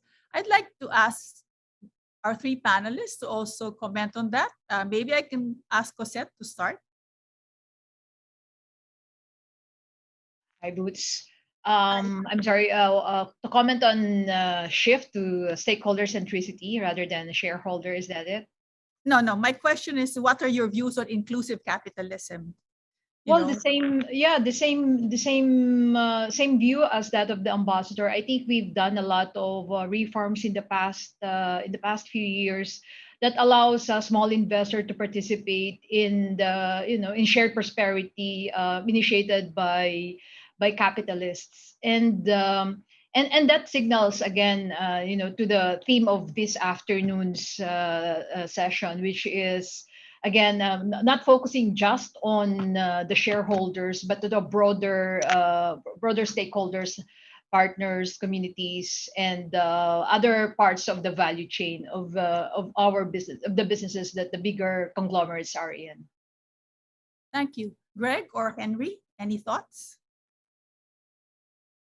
In our case, it's very micro. I mean, we because we deal with essential goods, no? So I guess if our own translation of inclusive capitalism is really the 1.3 million strong sari store small shop owner army that helps drive the economy, and these are entrepreneurs and business people, though in a very small way, have been able to provide service to households, especially during this pandemic, where people started to shy away from supermarkets. So, like it's an infrastructure that I think is somewhat unique for countries like the Philippines.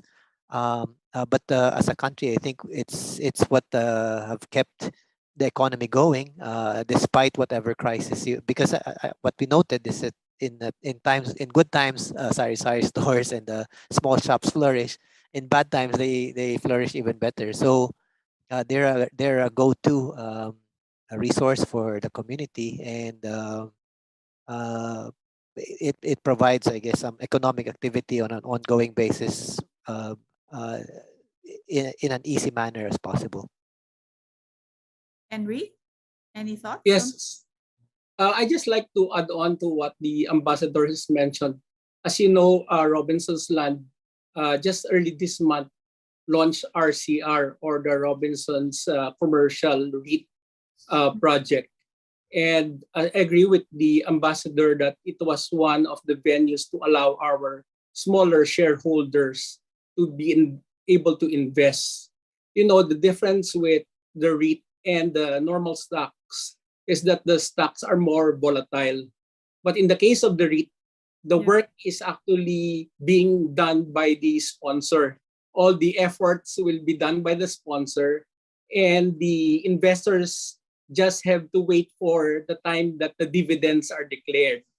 And we have committed to provide regular dividends to our shareholders, to our CR's shareholder, starting this year at close to about 6% and progressively increasing over time. So there, the rates that are provided are much higher than normally what we would provide in the bank, and also much safer than any of the higher risk stocks. Okay, thank you, Henry. I'd like to pose this question to all, maybe starting with the ambassador while he's still awake. Yes, yeah. What does it mean, and what will it take to be stakeholder-centric? Do you think that there is no contradiction between shareholder and stakeholder primacy? Well, you know, the shareholder and the stakeholder, they are actually in the same boat, so to speak. That you cannot benefit, one side cannot benefit without the other. Give you an example. An employee is a stakeholder, okay? The shareholder cannot just totally maximize the profit at the expense of the employee and other stakeholders. He has to be able to strike the balance, because a happy employee or a happy stakeholder will actually redound to a much more efficient and maybe more profitable company. So it has to be viewed from that point of view, that these are not actually two sides. Actually, these are two groups, but in the same boat. Whatever happens to one affects the other. That's how I view it. Okay. Would Greg want to comment on that? Yeah, I agree with Ambassador Yuhiko. I think maximizing shareholder returns is what you would call old world thinking.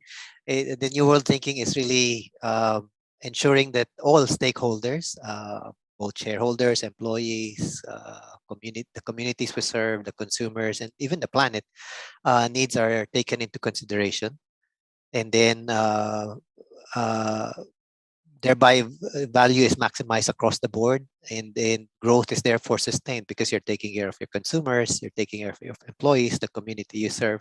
So it's like growth is therefore supported on an even level across many touch points in the business. So stakeholder primacy actually enfolds shareholder focus, and then broadening therefore the spectrum for value creation. Anyone else would like to comment, Cosette or Henry?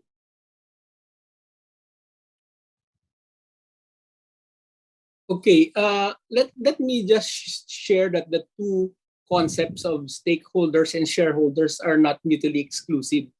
In fact, they have to work together. For us, it is important that we look at the reason why we are in business. We are here because we have to focus on customer centricity. In the case of Robinsons, we look at customer not only from the perspective of the end user, but also our employees, our supply chain suppliers, and also other groups. If you look at the programs that we have initiated, that we mentioned earlier, we want to make sure that we provide our employees the tools and the benefits so that they can do their work well. Because a happy employee is actually an employee who will work for the company. An employee may feel bad and thus may not be as productive. In the same manner, if we don't look at our customers, we will eventually lose out and they will not patronize our products.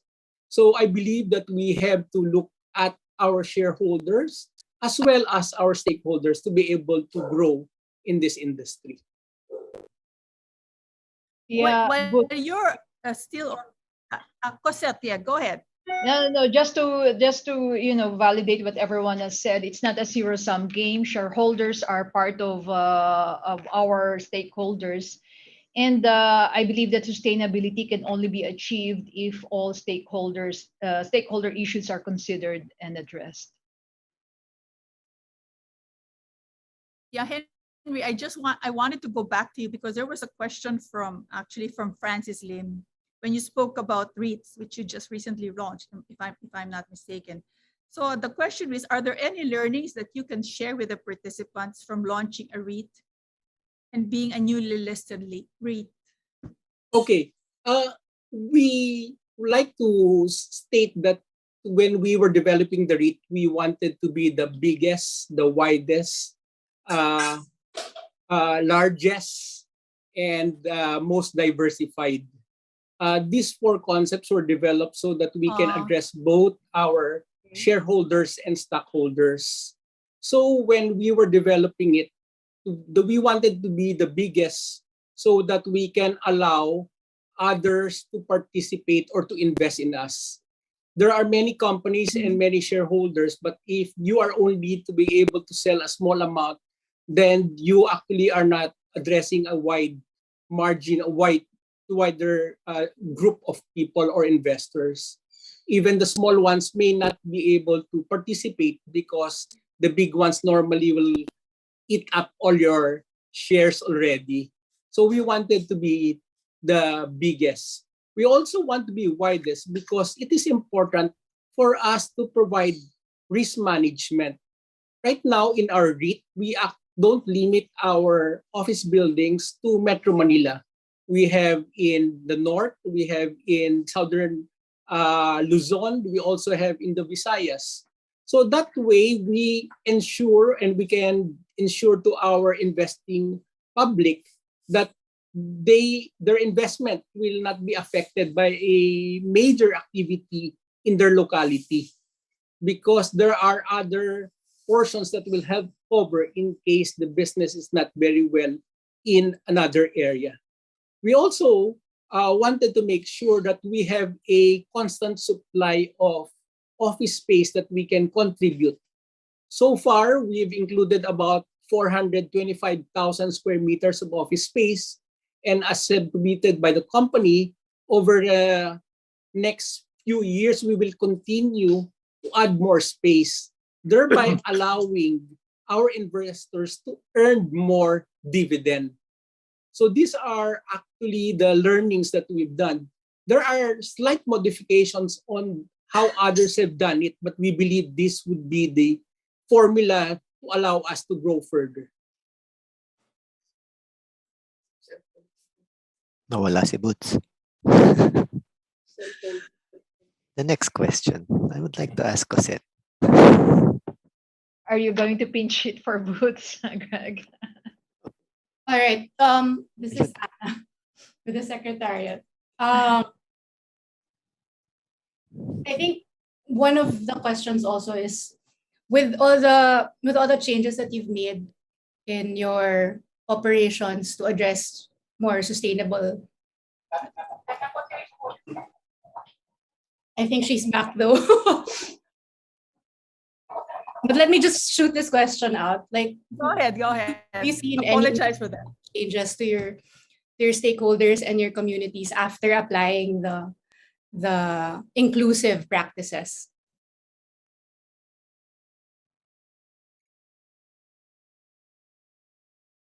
I'm sorry, what was the question again, Anna?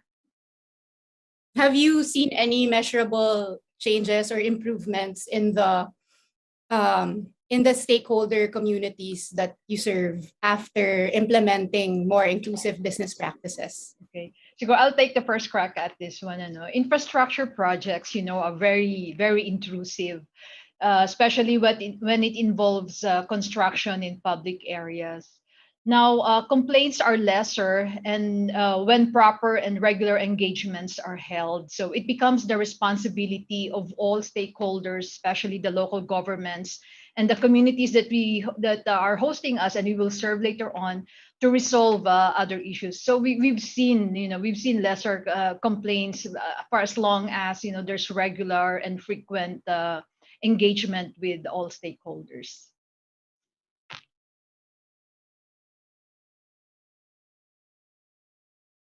Let me just share. Go ahead.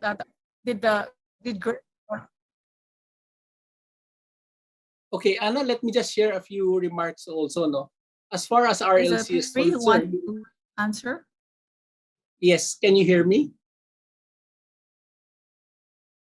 Hello. Go ahead, Henry. Go ahead, Henry. Okay. Thank you very much. Okay, as far as RLC is concerned, we've actually been helping our community for a long time though. We have over 50 malls around the country. And as part of this pandemic, we've actually tried to help our communities by providing a venue, alternative venue to just the schools in the locality. So our malls have actually been, 24 of our malls are actually vaccination areas. And we continue to coordinate with the local government to allow our constituents to be able to avail of free jobs inside our malls. We've done that in coordination with many of our government agencies, both national and local. In addition, not many people know that we were the first developer to institute or put the government agencies inside the malls. That was developed by our president, Frederick Go, many years ago. And the center is called Lingkod Pinoy. Today, we have close to 36 malls with over 300 government agencies. Again, allowing them to go to the malls to do a one-stop shop type service. So they can go to either the SSS, GSIS, LTO, PRC, PhilHealth, and all those other agencies. So they don't have to go to each and every government agency. They can try to arrange their schedule, and if they need to, they can just visit the site or the malls once or twice a week only. That is part of the contribution also that we have done for our communities. Okay. I wanted to entertain this question. Maybe the ambassador can respond to this. The Philippines is one of the most, if not the most,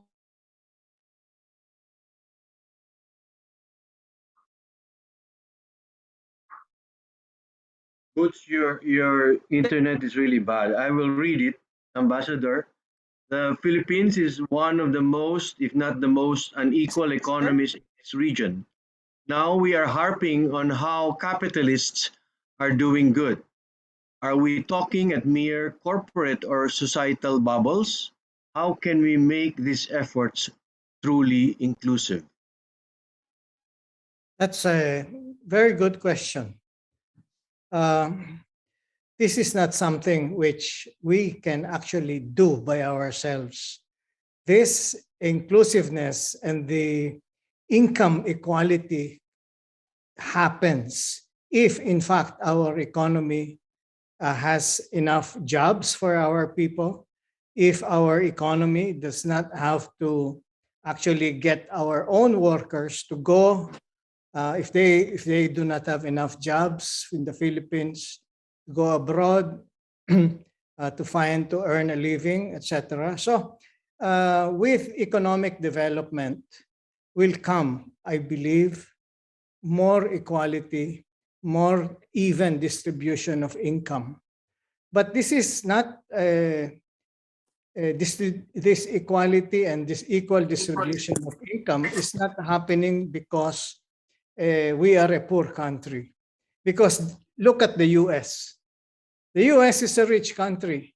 And I think what is happening there is that the distribution of income, the rich are getting richer and the poor are getting poorer. So this is not a function of whether a country is rich or poor, the income equality. This is a function of whether the policies that the leadership of a country will implement will result in a way in which the population will be able to earn a decent living and that the income inequality will be more even. So we have to work on this. Our leadership actually will have to realize this because this issue has not been really looked at by our politicians here. It's not anymore the old system where business, you let them alone, make as much money, and then this is good for the country. We cannot look at it that way. So I repeat, income inequality is not a function of whether a country is rich or poor. Income inequality is solved by good governance and the good leadership of a country. Thank you, Ambassador. Okay, thank you, sir, for that. Thank you, Ambassador.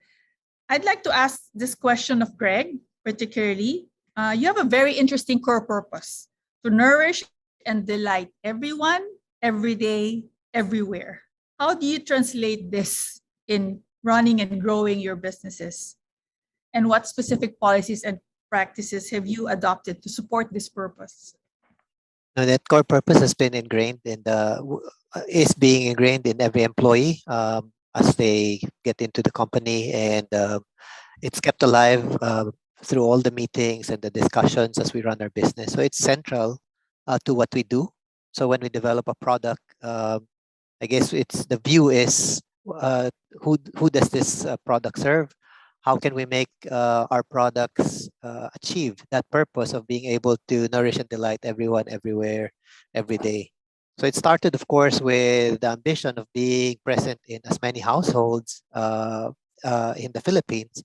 And by way of, I guess, statistics, we do know that at least 14 to 15 or so of our core SKUs actually land in every Philippine household at any particular time, given at least within a year's time. So we're able to get traction at that level. But when we looked at it, we said, okay, so we're doing well here in the Philippines. But if we are going to be true to our purpose of nourishing and delighting everyone, everywhere, every day, how do we translate this into a global platform? So we started off first with obviously the Filipino community abroad. There are about 11 million or so of them out there.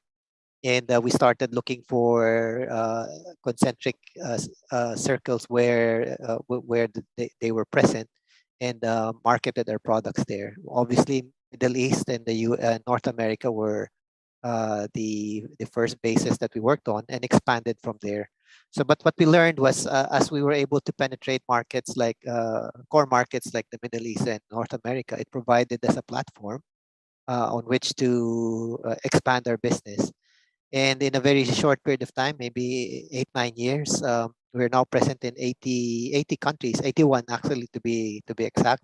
We just added Myanmar despite the civil war, and are able to export our product there, or even in some countries establish a base there with office manufacturing agreements with toll packers, and our own supply chain and logistics setup.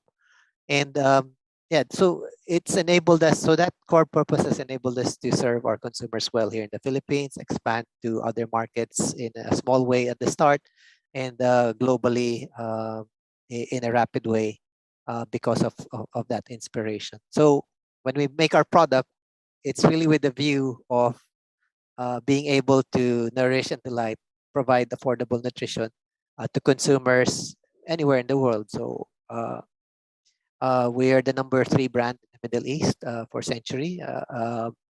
By way of AC Nielsen reports, we are probably the leading ethnic brand in North America. We have been a significant brand supermarket brand, at least in China, and both supermarket and online. We have been making inroads into other countries. And I guess that's living the purpose of Century Pacific.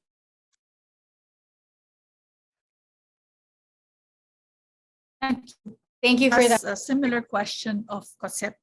And again, thank Cosette. I also read through your website. It says, well, we know we integrated economic areas. And your website mentions that is to uplift lives and spur economic growth through better integration and services. How are these goals embedded into your various infrastructure projects that you undertake? Thanks, Boots. So I guess in my presentation, I gave Apo Agua as an example.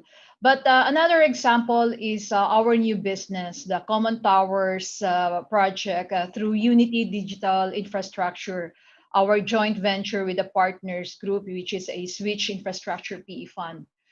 Through Unity, we are helping improve connectivity, and hopefully it will help you later on, improve connectivity by providing passive telco towers to mobile network operators. This helps towards the acceleration of the country's digitalization, as telcos can now focus more on investing in new technologies rather than constructing passive towers. Through this, we are supporting the government's drive to roll out around 50,000 towers by 2030. And these additional towers will boost connectivity and service reliability in the country by improving the tower density from the current density ratio of 0.14 per 1,000 subscribers to about 0.55 to 0.60 tower per 1,000 subscribers, which is actually currently at par, which is at par with Vietnam's tower density way back in 2019. So in every project that we undertake, we want to stay true to our core mission of enabling businesses and uplifting communities in the process. I'm sorry. This will be my last question for all. Ambassador spoke briefly about it, that our leaders have to do something about it. So my question is really, how can the government support the private sector to allow them, the businesses, to flourish, create better opportunities for Filipinos, and achieve inclusivity? Shall we go by seniority, Mr. Ambassador? Yeah, the government should learn how to listen to business, to the private sector, and make private sector their collaborative partner. And then things are gonna work out much better. So we do have to just work together. We have to have, though, a common vision. We have to have a common vision. We have to want the same thing for our country, for our people. And when that happens, we can all move forward together. That's kind of how we are going to develop as a country. Okay. Cosette, since you're heavily involved in working with the government. Before, yeah. I think we need to find a way, again, to have a platform, a platform where we can have meaningful dialogues with between private sector and government, and from there, implement necessary reforms that we need to do, to achieve our vision, shared vision of prosperity and economic recovery, especially, to I hope we can contain and manage ourselves out of this pandemic sooner than what's being projected right now. And that's the only way to go about it. We really need to collaborate with one another. And we've shown that. We've shown the private sector can step in and provide the interim solution while government plans for the longer term plans, right? Thanks. And then Greg, yes, please. Yeah, I'll speak, I guess, more on more immediate experience. We've had a relatively good experience with government, especially during this pandemic, in so far as sustaining business operations, driving growth. Because early on, when the pandemic hit and the lockdowns were being implemented, the key issue was that because of our large market share footprint in the country, we were worried that if our operations were disrupted, food security in the country would have been affected. So we partnered with the DTI, Department of Agriculture, and even the DOH in terms of setting up and agreeing on how we will be able to sustain operations of the manufacturing plants without any disruption day to day. And sustain the output required to provide food for the country, and they were very responsive. Primary objective was to ensure the safety of employees while being able to produce product and move material around. So we had to import product, we had to harvest product, and we had to put all of that together and sustain operations of box manufacturers, can makers, harvest products from different parts of the country, and converge that and make and sustain manufacturing operations. And it worked well for us. And in fact, there were countries that were struggling with their own food security that called on the Philippines and was directed to us in terms of help, lending a hand. We supplied some of the canned food requirements of Africa, the African Union, about 13 or 14 countries that needed food supplies that were in a dire situation, was contacted us through government to be able to provide that service, as well as the government of Singapore. They wanted to have a stockpile of food just to make sure that in case the pandemic is extended, they'll be able to have food for their population. So that was also done through work with the government. So we've had a good experience, and I think primary now is to get the economy going, get the vaccination program accelerated, whatever political situation may be prevailing, and open up the economy, get consumers back into the grind, and work together in really just picking up the Philippines Incorporated and showing the best of it to the world. So finally, Henry, please, some brief remarks on this question. Yeah, I think one of the biggest problems we're encountering in this pandemic is the loss of employment for most of the Filipinos. And given the increased vaccination, I do hope that the government will consider the bubble herd immunity in certain industries, such as those in the offices, the frontliners who are all vaccinated to service the supermarkets, the restaurants, the groceries. I think it would help our ordinary Filipinos to get back on their feet if government can allow more relaxation on this. Okay, thank you. Thank you very much, panelists. I'd like to thank you again, especially the ambassador, for staying up until this time, which is almost, I think, past midnight. And just for the benefit of hopefully government who might be listening to us, I'd like to paraphrase some of the key messages that you've sent for the last question, rather. Listen, okay? Have a common vision or shared vision. Let's put a platform where we can talk and collaborate. So with that, I'd like to end this panel discussion. And again, thank you very much to all of you. And at this point, I'd like to invite our president, Mr. G.B. Smith, for his closing remarks. Thank you, Boots. Good afternoon and good evening, everyone, to my ambassador. SharePHIL remains committed to its vision of a nation where every Filipino enjoys quality life and financial security, supported by a fair, accessible, and sustainable capital market. In pursuit of this commitment, we anchored our activities for the year under the theme of promoting inclusive economic recovery through smart investing. In pursuance of this theme, SharePHIL co-signed the Covenant for Shared Prosperity, along with 25 other business groups who have endorsed the call for the business community to adopt a stakeholder-centric approach and become better stewards of society by delivering value to customers, investing in employees, dealing fairly with suppliers, supporting surrounding communities, as well as the local governments where it operates, and generating long-term value for consumers. We believe that the private sector can play a big part in wiping out inequality by contributing to decent work and economic growth, two of the United Nations Sustainable Development Goals, which SharePHIL aims to help address. The COVID-19 pandemic has clearly demonstrated the need to be stakeholder-centric, as companies moved quickly to address the needs not just of its shareholders, but the larger ecosystem which it is very much part of.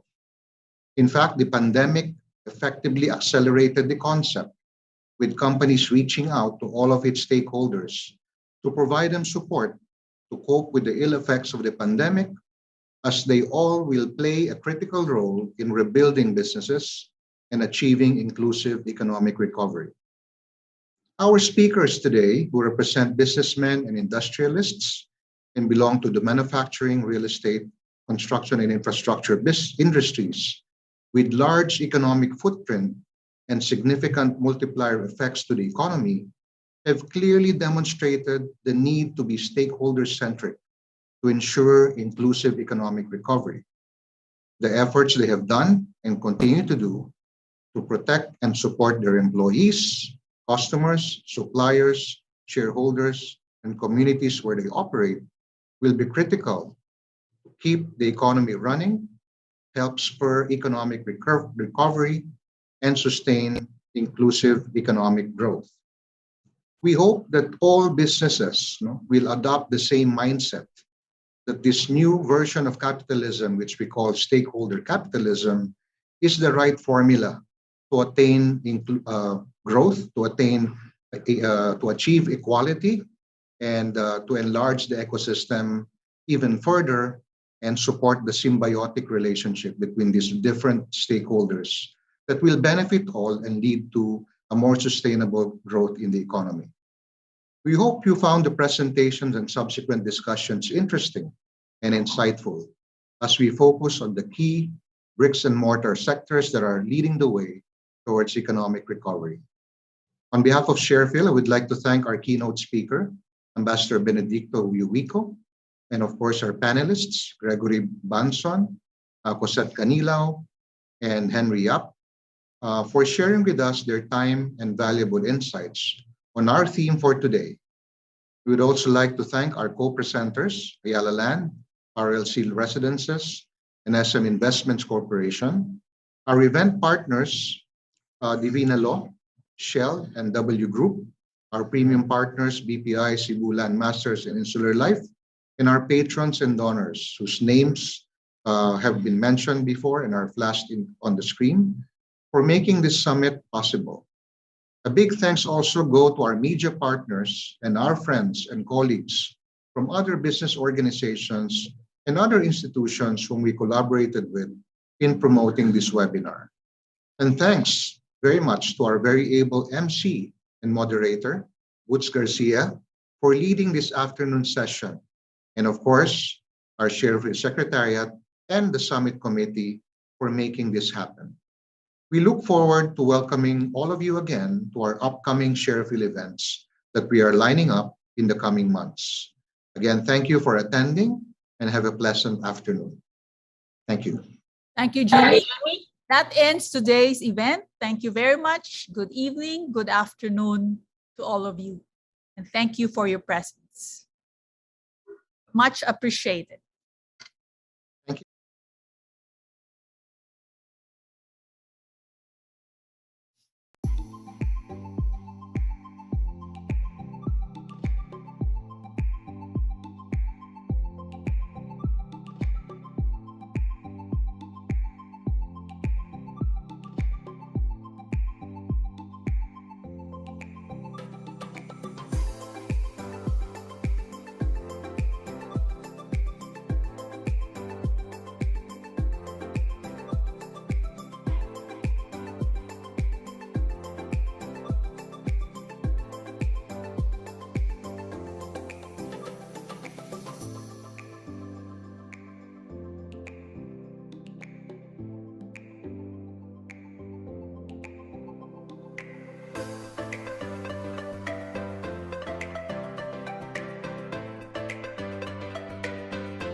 For almost 3 decades, Robinson's Land Corporation has grown with you as an industry leader that continues to uphold its legacy in the property landscape, alongside its equally successful affiliates spread throughout the nation.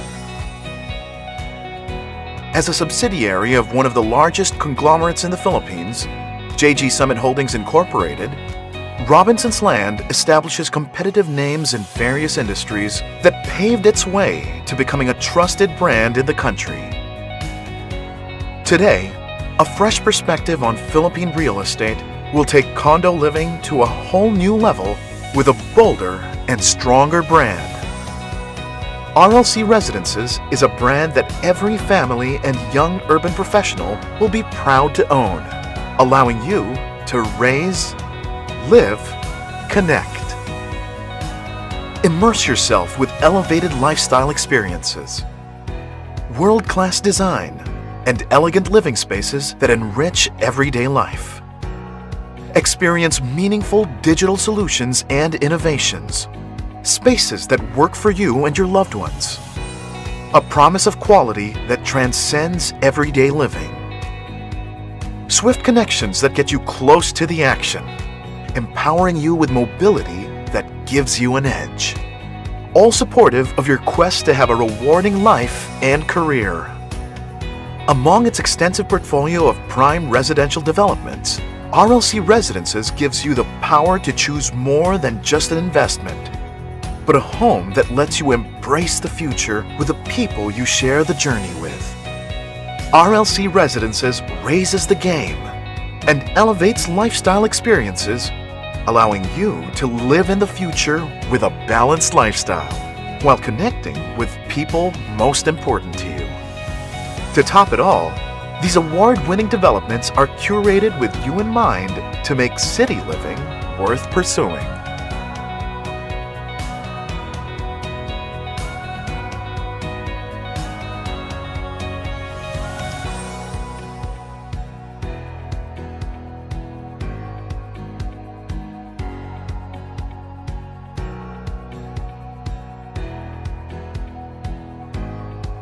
As we step into the new chapter, creating stronger and bolder selections of prime residential developments, we continue to look forth with the same enthusiasm that blossomed 3 decades ago. The same passion and determination that brought us to where we are now. As one RLC Residences, together, we invite you to embrace the future with RLC Residences.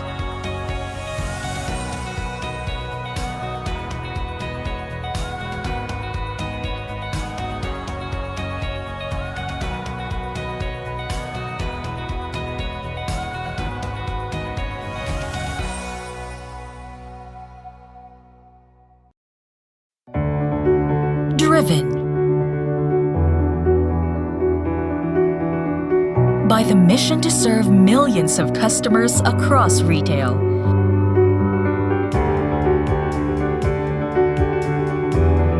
With diverse offerings,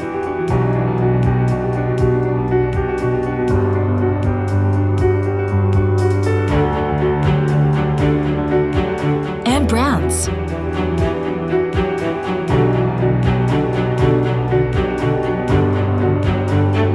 Integrated property developments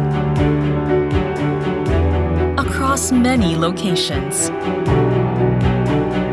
With new malls, residential projects,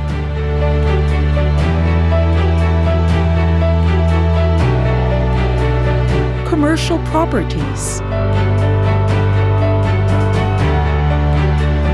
hotels and convention centers.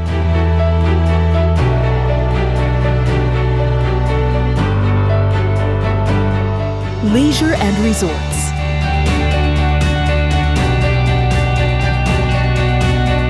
And in banking and financial services. To reach our customers. Embracing innovation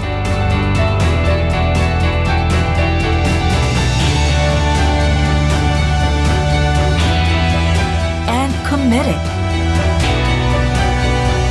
to the happiness of our customers, to the development of our youth.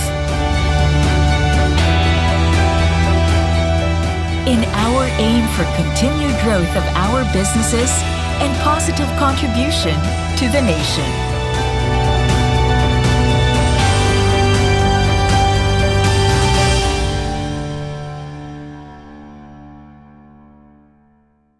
Shell's been in the Philippines for over 100 years, and we're still here powering progress. With over 1,000 service stations, by supplying fuels and lubricants for construction, manufacturing, and mining. But that's not all.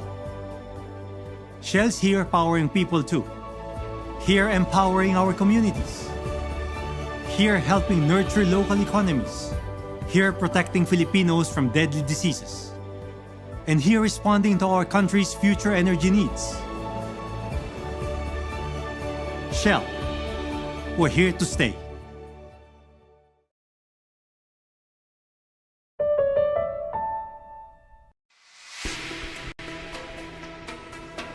The news never stops. Yung pulang area, yan po yung heavy rainfall. Ang nais daw magsagawa ng phase 3 clinical trials dito sa Pilipinas. The country's premier news channel continues to deliver headlines and top stories.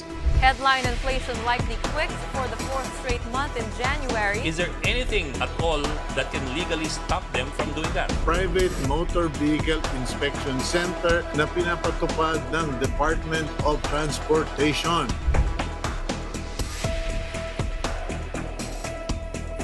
Stories you've heard and never heard before. Palagi niyo ba ginagawa ito? Palagi niya kayo sinasaktan? Ang po kayo tinamaan, ma'am, nung paluin kayo? Dito po may kaliwang ulo po. Nagpositibo rin sa virus ang lahat ng pulis sa isang bayan.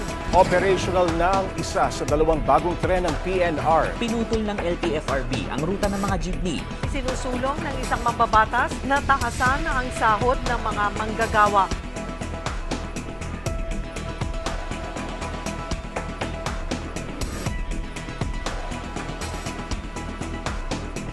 The news never stops. Neither do we.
For every memory, a special place.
For 15 years, Divina Law has championed dynamic lawyering from provenance to paradigm with unwavering awareness, with passion and faith, and with a clear collective conscience.